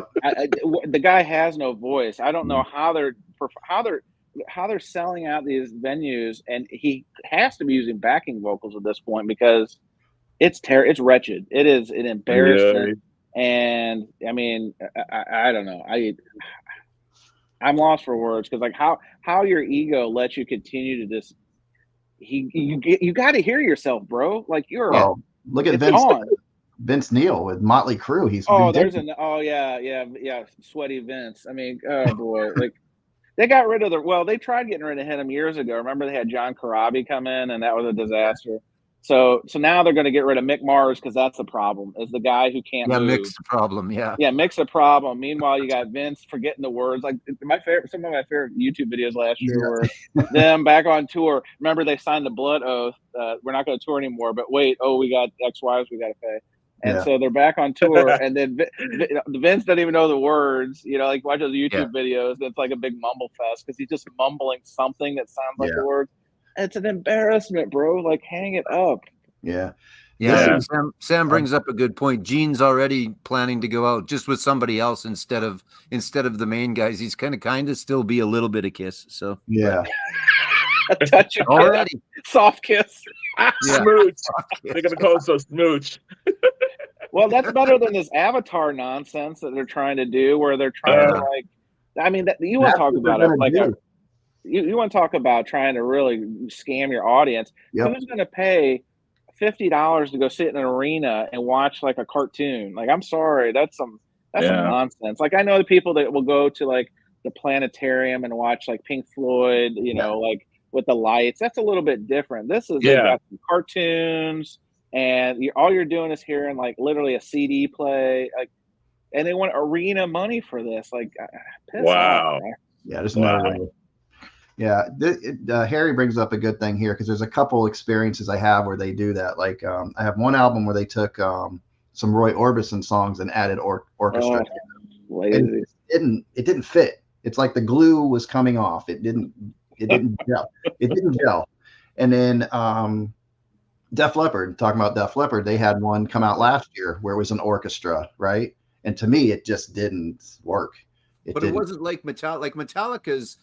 I haven't heard that one because that was with good. And that was very good. Yeah, done with it. So when they changed some of the arrangements, so I think that was like '99. So that was Michael Kamen, the first one. That was awesome. Like that was really cool. Yeah, they even did like 2 originals. They did No Leaf Clover and I forget the other one. Now, when they did it again a couple of years ago, it felt a little bit like a money grab. Honestly, yeah, for sure. Honestly, because Michael Kamen had passed away, and it still sounded, I guess, neat. But it wasn't as like I don't want to use the word magical, but the first S&M was like awesome. 98, I think it was. Because it can be done right. I mean, Procol Harum did it forever ago, right? I mean, they have an album that's like that. Yeah, that was really good. There's lots of good ones. Styx has a really good one too that they actually did with. And it wasn't even like a big it was like a high school orchestra. They kind of took a high school and they practiced with them, and it was good. I saw it a while ago. It's probably different too when like the Orbison, they were taking recordings and putting it to it. Yeah, that's weird. Now Def Leppard, I think they actually recorded it with an orchestra. Oh my gosh! I'm pretty sure it was like it just didn't work. And then there's an Al Green one. There's an Al Green one, Greatest Hits with orchestra. Yeah, it actually works. It was a Record Store Day thing. Yeah, sometimes it's like a little something missing. Like Clapton. Well, they'll have the ones like Red Rocks. I know Amos Lee's done this. A couple of different artists have done a Red Rocks performance with like the Colorado Symphony, right? Like that's cool stuff. I like that. Paul Weller has one too. Yeah, when I was in London, I picked it up there. It's called Paul Weller Songbook with some orchestra, and it's really good. Elvis Costello has got a great one too. That's with an orchestra. That's really good. Well, he did one with a quartet. No, with Crohn's Quartet, but he also has another one. Oh, okay. The orchestra. I think it's an Eastern European orchestra, and it's incredible to hear Washington Detectives with a whole like arrangement. Like Cool. It's incredible. Yeah, wow. Well, Clapton did a good job with 24 Nights, and he brought out the whole orchestra because Clapton's a really good interpreter and arranger. So he made those songs, almost better in some cases. John, did you get the full box set they did of 24 Nights, like the big one, or did you? Okay, that's the monster. I've been waiting for the price to come down, and it hasn't come down enough because I have the original 20. I actually have 2 copies of the original 24 Nights. Nice. So I've been waiting for that big because they did the big, and then they had like 3 different like minis, right? Yeah. I've been waiting on the big to come down, but I mean, so far it's still just his stuff. Yeah, I mean, especially that one, and they did a really good job with it. Everything's good. No, no seam splits. Even down to that. And then they had 3 Blu-rays, or I can't remember how many Blu-rays. I think there were 3 Blu-rays. So you had 7 albums in there, and then it was worth it. I'll pay if they do stuff like that. I have no problem paying for quality. Yeah. But see, with these box sets in particular, I think the market's bored out that if you just wait a minute, usually that one is kind of an outlier, but usually the price will come down. But then I also like to hear other people who have it, like exactly what you're talking about. I kind of like somebody to taste the food before I do because I don't want to get sick, that kind of thing. Yeah. And you get the box set, and they're like, this is terrible. What was the one that was last year? They were talking about. It was like, oh, everybody's real hype about it, and then they got it and like, oh, this Skid Row or something. I forget what it was. I hope you don't mind me jumping in here. This is my first time being up with Harry, actually. Yeah, interesting conversation, and easier to comment than it is to type. Yeah. Plus, I don't type good when I'm feeling good. No, Ted, you go with that. That's all right. Are you around, Harry? Come on now. He's over by Central Park, Scott. Oh yeah. Yeah, no kidding. Scott, who did you used to sing backup for? Yeah. Well, I sang for the disco and soul singer Jocelyn Brown. Sharon Red is another one. I sang for Shaka Khan's sister Taka Boom, and also I sang for this guy. The biggest thing I ever did, it was overseas. It was a guy named Hiromi Go, who is like a Japanese Michael Jackson, basically. And I did a Go tour. It was called the Go Tour in 1988, and we toured the whole of Japan. And it was me, this Broadway guy, this Broadway gypsy, and Carrie Ann Inaba. Carrie Ann Inaba from Dancing with the Stars. Yes, Carrie Ann Inaba. Yeah. The 3, we were the backup singers for this guy, and he was like before there was K-pop, there was J-pop, and he was a J-pop star back in the 80s, and so was she. So was Carrie Ann, and he had her already as a backup singer, but he wanted American soul singers to back him up, to really give him some oomph, And he got this Broadway guy who was a real like dancer, and I was more like a Janet Jackson type dancer, and I sang. So, and I had a big tuft of wild hair. I had this like long wild hair, and so he hired me, and we went over. I couldn't believe when I got the job. I was like, oh, this is cool. It was the best experience of my life. It was really great. Right on. Yeah. That's good. But he was like in fact, he was touring when Michael Jackson was touring, doing Bad, and they were in Japan at the same time. I didn't get to meet Michael Jackson, but we got to party with his dancers. We all like partied on this roof, roof club, or like the big venues like that, Scott. Oh, we did Budokan. Budokan was scary.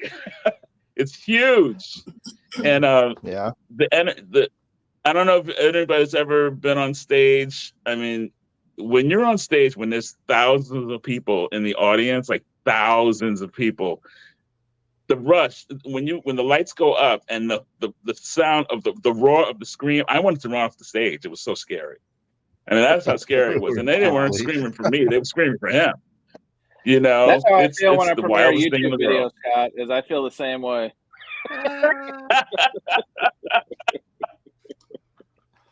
but you feel this energy. It's like it actually pushes you back a little bit, and you have to get used to that. That's something to get used to, But yeah, it was cool. Very cool that you got I worked with a lot of that, different people.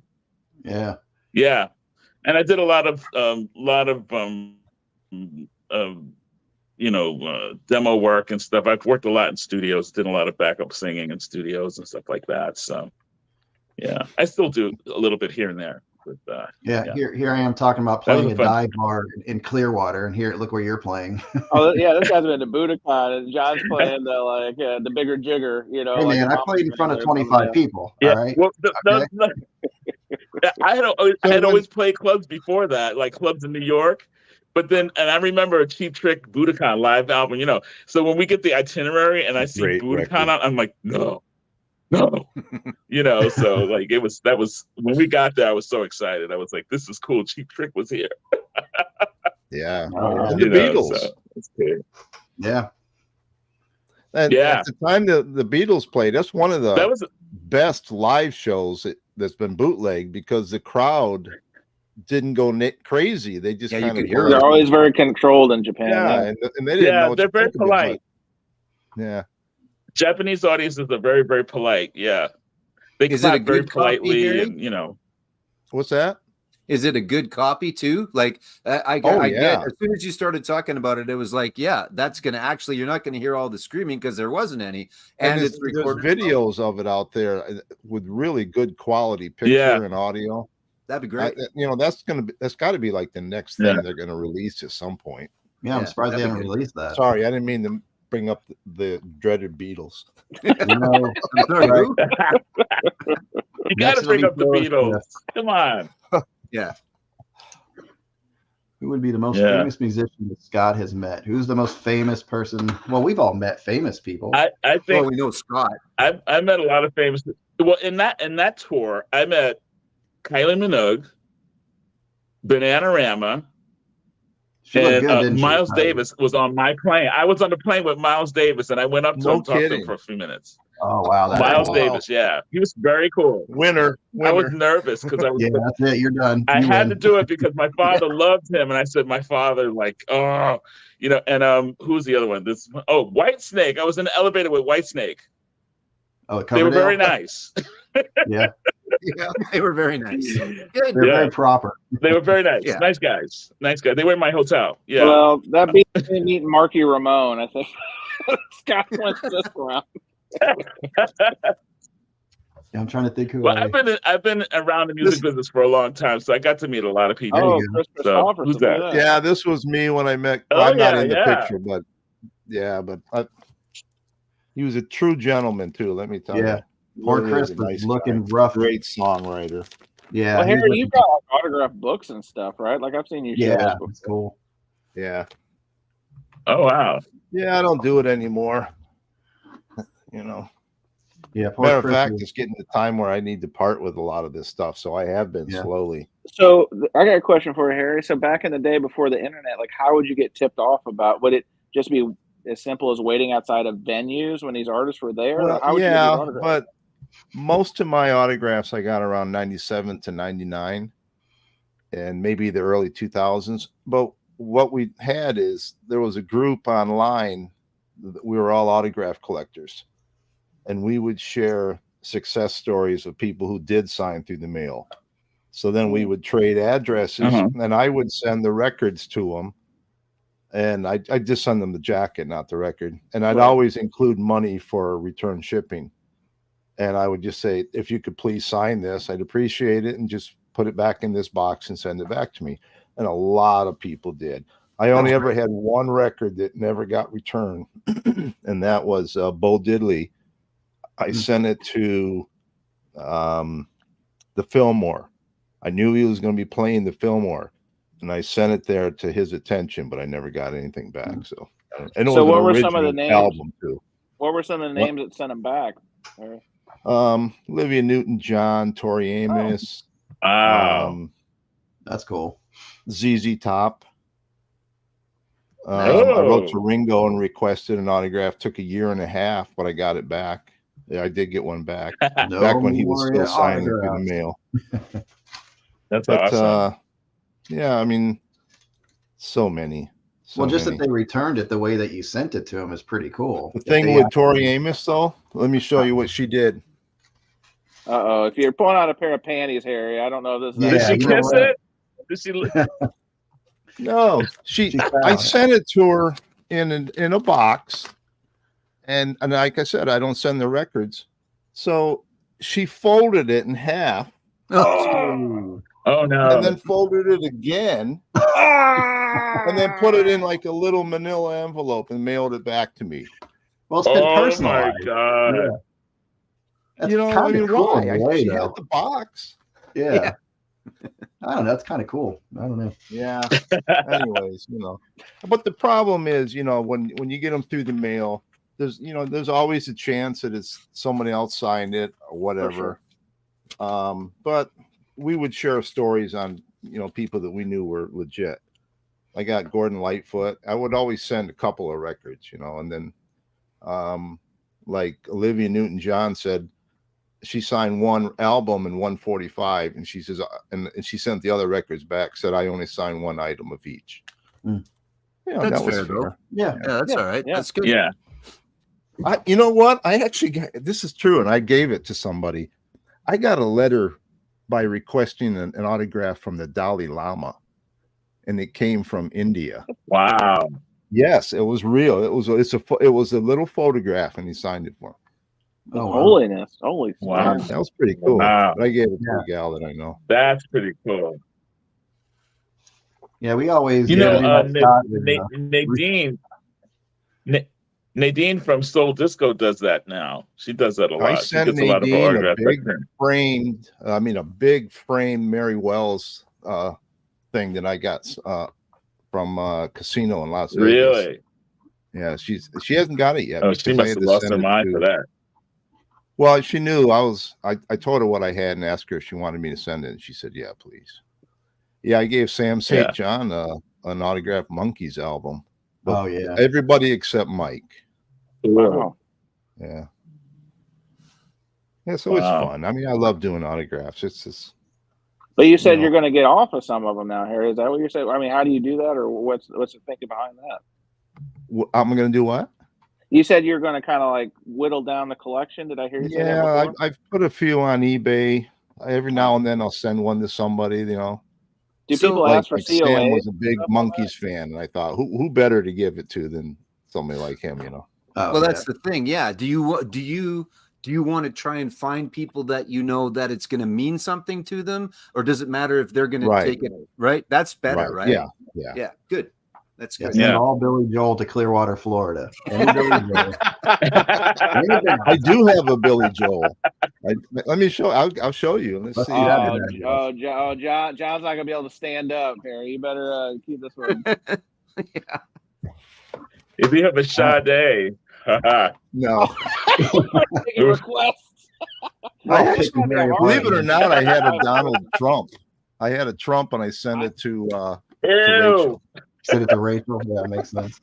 You sent it to Rachel? Yeah, look. That's great. So I got to tell you, Billy Joel was a total asshole, okay? Oh. But he did sign it. I've heard that. Sign it. You caught him on a bad day. Yeah, that's right. A friend of mine worked for the Mariners, and he said, Billy's going to throw out the first ball at the Mariners game. He said, be by the elevator that goes up to the press booth at a certain time, and he'll be there. So I waited for him, and he was just like a dick. There's nobody else. But finally, he signed my ticket stub for me. Okay. Right on. Oh, cool. Oh, wow. Yeah. Wow. He must have been in between young wives. That's why he was in an angry mood. Right? When was that? I think you get to a point where and then there's Elton John waiting for you by the elevator, and now you've got old guys waiting for you at the elevator. Elton John was always good at signing through the mail. That was a problem, Harry. Your boobs weren't big enough. Elton John is a nice. He's a nice guy. I met Elton John in an elevator at Barney's in New York. Nice. And I made him get on the phone with my friend. My friend Jane was like obsessed with him. Here, hold on. Here's Elton John. How do you make that happen? The reason why he did it though, he knew who she was because she travels to all of his shows and she puts white lilies on the stage for him. So I said, Oh, wow. This is a woman that always puts white lilies on the stage. And he goes, oh, I'll talk to her, you know? And so I said, I got somebody to talk to you. And I gave him the phone, and she's like, this is bullshit. But they talked for a little while, and she was like, oh my God. She goes, oh my God. And she's it was hilarious. Sam It was might hilarious. like that one. I don't know if he's a Judge fan or not. The Judge. Yeah, I it's just played fun, the Tumbleweed album today. That's such a good album. Mm-hmm. That early Elton John, man, that's good stuff. Yeah. So, Scott, I noticed you had a little rant about someone going off. So exactly, we don't need to get into it, but what exactly about was Elton John? Yeah. What was their point, I guess, of being I'm not wrong? going to name names because I don't out people. So no. But yeah, there was a live stream going on. Yeah. And they were having a good time, and I was listening. I was just listening in. I wasn't there.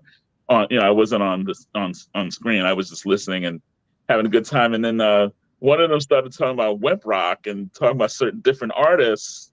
And Elton John came up because this person didn't like Elton John that much anyway, but like called him a wimp, Wimp Rock. And I was like, what the fuck? Elton's good. But I didn't say anything. I said, you know what? They're having a good time with the stream. I'm not a troll. So I said, no, I'm not doing that. I said, I'll wait. I'll go on my channel and I'll talk about it. And I won't even say who it was, and I still didn't understand. I won't ever say who it was. No, that's good. Because I like this person anyway. So, but I didn't. And actually, they saw my rant.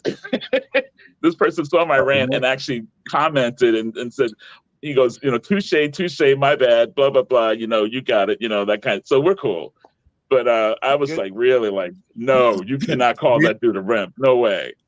Do you know who this is? Hang on, you make him big, John? Who's that? The Wild Angels. I can read, but which one is Wild Orchid? Wild Orchid. I can't make out the girl. Oh, there he goes. Oh, it's Fergie. But that's Fergie before Black Eyed Peas. Oh, Fergie. Right. Very I mean, cool. and that was another one that was through the mail. They weren't that big, and if I had a promo photo, I tried to find an address. So that was before she peed herself on stage, because that was a pretty wild night. Wasn't that Bradley Cooper that did that? Oh yeah, she was so drunk with the Black Eyed Peas one night she peed herself. Do you have a Tom Waits autograph? Yeah. I like that. No. Wouldn't that be the cool? one I really wanted that I never got was Tom Van Zandt. You're coming to my house. We're gonna listen to Tom Waits. That's it. You're not a Tom Waits fan? Harry, you said you do have Tom Van Zandt? No, I wish my friend's got a couple of them, but he won't part with it. Oh, okay. Who'd you say you're not a fan of? No, I'm Fergie, a fan of Tom Waits for sure. Oh, Fergie. Okay. I'm a big Tom Waits fan. No, okay. I don't like Fergie. Okay. I never liked her. I mean, I know she helped elevate Black Eyed Peas to superstar status, but I thought they were better without her. I thought they were so much better without her, and I never liked her. But I understood why they brought her on, because it helped them hit that next level. Mainstream, they had a hot girl. Boom. Oh, Alice Cooper. Yeah. Now this one I got through the mail, and so I have no way to verify if it's authentic or not. But that's Sophia, yeah. Just keep that up there for a minute. Yep. Okay. Yep. No, just leave it there. What are you doing? A little bit closer. 90 Harry. seconds. Hang on a second. Excuse me.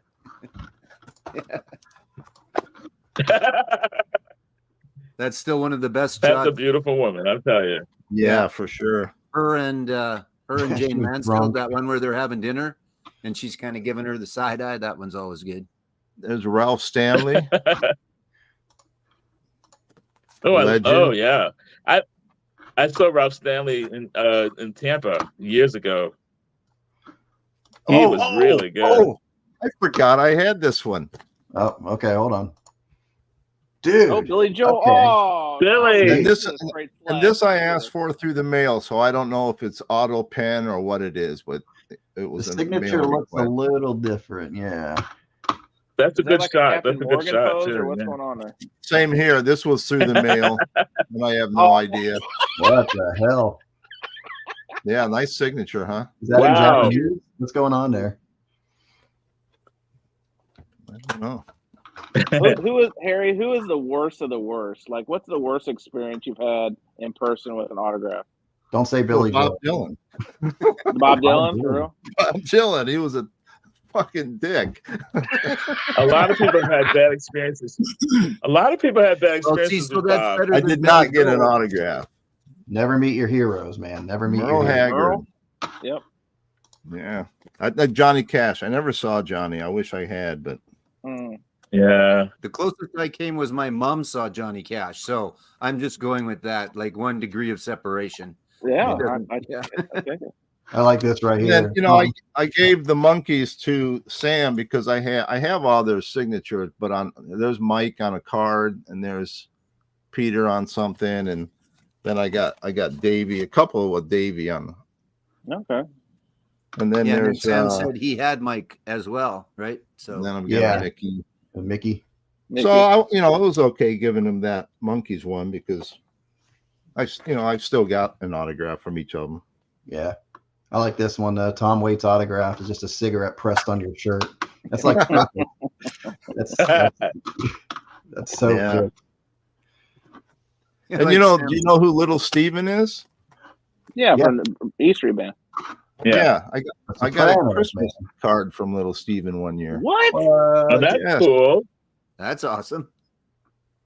What is that? And I kept the envelope with because I was a member of his Renegade Nation fan club. Little Steven's Underground Garage was the best. Yeah, it's very good. That was very good. Yeah. Well, I'd say Bruce. I mean, that whole crew they're just really down to earth people. And I met Bruce Springsteen in the street one time. When I found out I got the job to go overseas. And I was walking down the street. I was in heaven. I was just like, and then I said, "What a day!" And I said, "This Bruce," and I punched him in the arm. What? I said, "Bruce!" And he's like looking at me like, "Whoa!" and he was one of the nicest guys to his fans. He really is the nicest guy ever. And I said, "I'm so sorry. You have no idea. I just got a job. I got a job singing in Japan." And he's like talking to me. He gave me advice. He was really cool. He gave me good advice, what to do and what not to do. Don't party. That's all I'm gonna tell you. Don't party. Yeah, because that's gonna be they'll send you home. They'll send you home. Don't party. He's got to be do your job. Do it well. Don't party. That sounds exactly like the kind of thing he would say. Really. Yeah. Yeah. He's probably the cleanest book that I ever read on a rock star. Like there was, and he's so small. He's a small guy. I always thought he would be like this big, towering guy. He's little. No, yeah, not tiny, but he's smaller than you expect him to be. Yeah. So that's why he has Nils Lofgren play with him because Nils is shorter than Bruce. By about that much. And then there was there was Clarence, right? Yeah, the tower. Right? Yeah. Yeah. I met Clarence in a casino in Vegas. I went there to see him play, and he was doing a solo show with Nils Lofgren. Wow. I walked in the casino. No sooner walked in than the elevator doors open, and out came Clarence. And you can't miss him. He's a big guy. Yeah. I like Sam's comment. You got to send him something to autograph. Get it early. Come on, Harry. We're all gonna. That's we're all right. gonna be right? He's talented. I've been listening to him play. He's a good songwriter. He's a really good guitar player. Yeah, I enjoy listening to your songs, Sam. Mm-hmm. Yeah, he's got well thought out lyrics. Yeah. You can tell he listens to a lot of good music. Yeah. I think most of the good songwriters are people who read a lot. Yep. Yeah. Yeah. Yeah. Oh, yeah. Oh, that's up. Yeah, absolutely. All right, boys. I got to jump off here. I got to put these dogs to bed before I go to bed. So good to see everybody. Thanks, man. Good to see you, Chan. The VCL. Have a good rest of the week, guys. Nice to meet you, Joe. You Take too. care, Chance. Bye-bye. Say hello to William for me. That was crazy today. That was freaking crazy. I missed part of that. What the heck was going on there? Rachel's ghost. Oh, that was one point. Yeah, he gets up there. Something every day is something different. Yeah, I don't. I didn't. I'd watched. Go ahead. I didn't dig what he was doing. I didn't dig that at all. That was really fucked up what he did. You know, I'd watched it a couple of times. You would come to this group of people and say, "Yeah, I, when I see 10 records on the shelf, I buy them all so I can flip them." An asshole. We're gonna like that? Yeah, that's bullshit. But the thing is that they were, Rachel. I mean, I love Rachel, but she was engaging a little bit too much with him, and so was Rob. I was like, Rob, you were saying that, Harry. You were like, just don't ignore it. Let it go. Just ignore him, and he'll go away like a gnat. I knew from the day one when I first saw him. I said, I don't like this guy. You know what did it for me when he told him. I just don't like told Rachel. He said to Rachel, because Rachel goes, well, if you follow what's going on, your channel will blow up. And he goes, yeah, I'm destined to become bigger than you. That's what he said to her. Yeah. And when he said that, I said, what a fucking asshole. I was like, that's it. I'm done with this guy. I don't like him, Well, and yeah. So, Yeah. Did you see the interview that Chance did with him? Mm-hmm. I saw parts of it. Yeah. You could tell throughout that. And I try to root and see the best in people, and I try, but he really, everything he did was amazing and great. And I know guys like that. And he said it today. He goes, I have some of the best content in all VC. And I'm like, I said, it's very telling, because you never talk about yourself. If you're great, other people will tell you that. You don't need to say that. Obviously, he hasn't seen my channel. Well, that's the thing. Well, exactly. Right. And Mazzy's like the perfect example. He could be the most conceited asshole out there because of what he's done. Yeah. But he's not. He's very humble about it. He'll talk about it. He goes, and I don't know what I do. I just do it, and people like it. Well, the thing with Mazzy is he knows his shit. Yeah. He's lived it. It's not bullshit. He knows his shit. Yeah. I mean, and you know what? And he's interesting. Yes. He's an interesting guy. Because I mean, when I first got started watching, the VC, the first channel I ever watched was Too Many Records, and I thought he was a lot of fun. He would go to record stores with friends, and they would just talk about records and stuff, and that was pretty cool. But then I think he became like a salesman, and I didn't like it anymore, because he was trying to sell. Yeah. Mazzy never tries to sell anything. He's just very interesting. And I feel like I was sitting in his living room with them, and that's important. I've met him in person numerous times, but when I first met him, he's really kind of a shy guy. Yeah. I imagine a little bit. Yeah. I imagine that. Yeah. Kind of like the first thing I said, the man, the legend, the myth. And he almost blushed. He was like, oh, come on. Don't, Well, the thing that gets me is that, he makes it seem so simple. Like when he does the whack-a-mole, that is not easy to do. No. That's not easy. That's not an easy thing to do. If it's your records. I did a whack-a-mole at his house. Really pulled shit out. I didn't know what it was.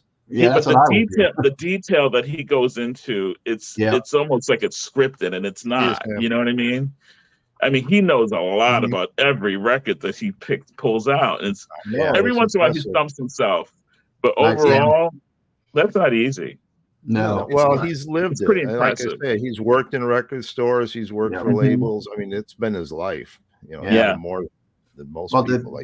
The best one was Glenn Kellaway did one, and he same thing. Harry, he like pulls out these albums. He goes, I don't know what the hell this is. I don't remember. I'm glad he kept it. I'm glad he did that, because that's true. You might not know your whole collection. For sure. Yeah. But Mazzy does. I mean, he knows every and he knows every story behind it and everything. It's pretty amazing. Yeah. It's very cool. I think we're all here to do it, just the way that works best for us. Like, I've never professed to, know who produced it and who played on every track and things like that. I've never professed to do that. For me, and I hope it comes across. So it's just, I remember when I listened to this song forever ago, or when I saw this band live and things like that, and whether that appeals, I mean, it must appeal to someone. People watch my stuff a little bit anyway. So it's like, you'll find your voice, you'll find your crew that you hang with, or you'll find the people that'll watch you, and some will watch you once and go, I don't want to listen to that or watch that. That doesn't appeal to me. Like there's a gentleman on here that's got tons and tons and tons of people that watch him, but I just didn't find it that it was appealing to me. So, but it obviously is appealing to a bunch of people. It just wasn't to me. So you have to find your niche. Yeah, you have to find your angle, your niche. So I think for me, for my thing, I try not to replicate what anybody else does, because I feel like they do it and they do it well. Why would I want to do what they do? Sure. So my thing, I like, since I'm a DJ on radio, I'm always trying to help a listener have discovery. So I like to focus on artists that I think that people don't know enough about, and I like to push that, put that out there, and that's the angle that I kind of try to go by. Yeah, when I did your tag, I made sure I didn't watch anything first, because I didn't want to be influenced. Me too. Yeah. Right. Yeah. Mine comes out tomorrow. Yeah, I still got to do mine. Yeah, that's what people want. That's the thing I like about the VC. Every day somebody pulls up a freaking album still that I haven't seen before. Oh yeah. Come from, Yeah. And I like to try to keep my videos like 12 minutes or less. Yeah. It's hard to watch a 29, 39-minute video. Yeah. There's a couple that just lend themselves to being longer, right? Like, when someone picks 20 questions, so we have to pull 20 albums and put 20 albums away. That first thread, that first one that what's his name did. There are 20 questions. I can't sit through another 40-minute video. I can't. And I love these people. I subscribe to them, but I can't watch them. I can't do it again. It was too much. So when somebody did like one that was just 12 or 10, I was like, that's perfect. Yeah. I think yours is only 10 or 12, right, Scott? Mine's 20. It's 20. Oh, is it? Okay.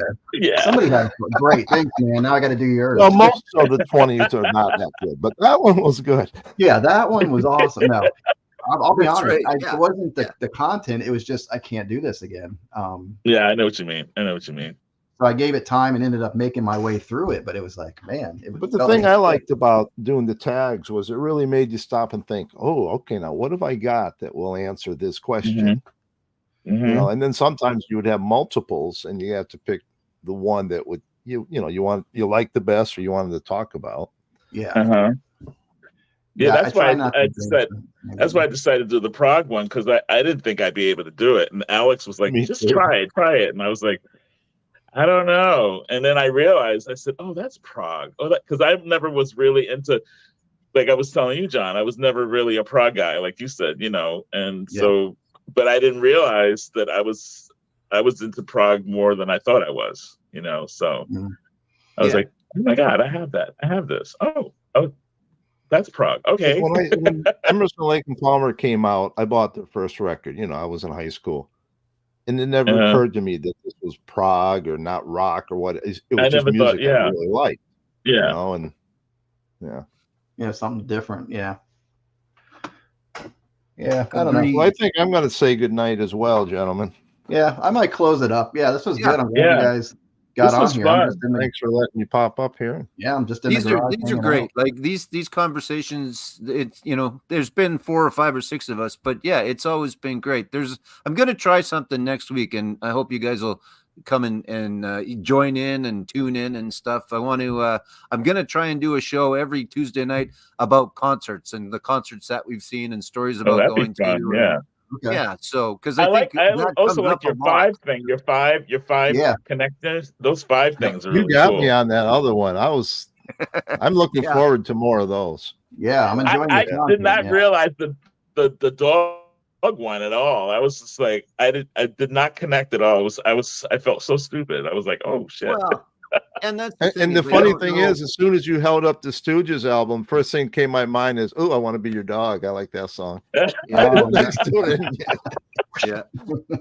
So I appreciate that you guys are watching. It's fun. It's fun for me too, actually. So it's great. Yeah. So thank you very much, everybody. Hey, it was fun, guys. See you guys. Have a good night. Have a good night. See you soon. Bye-bye. Bye-bye.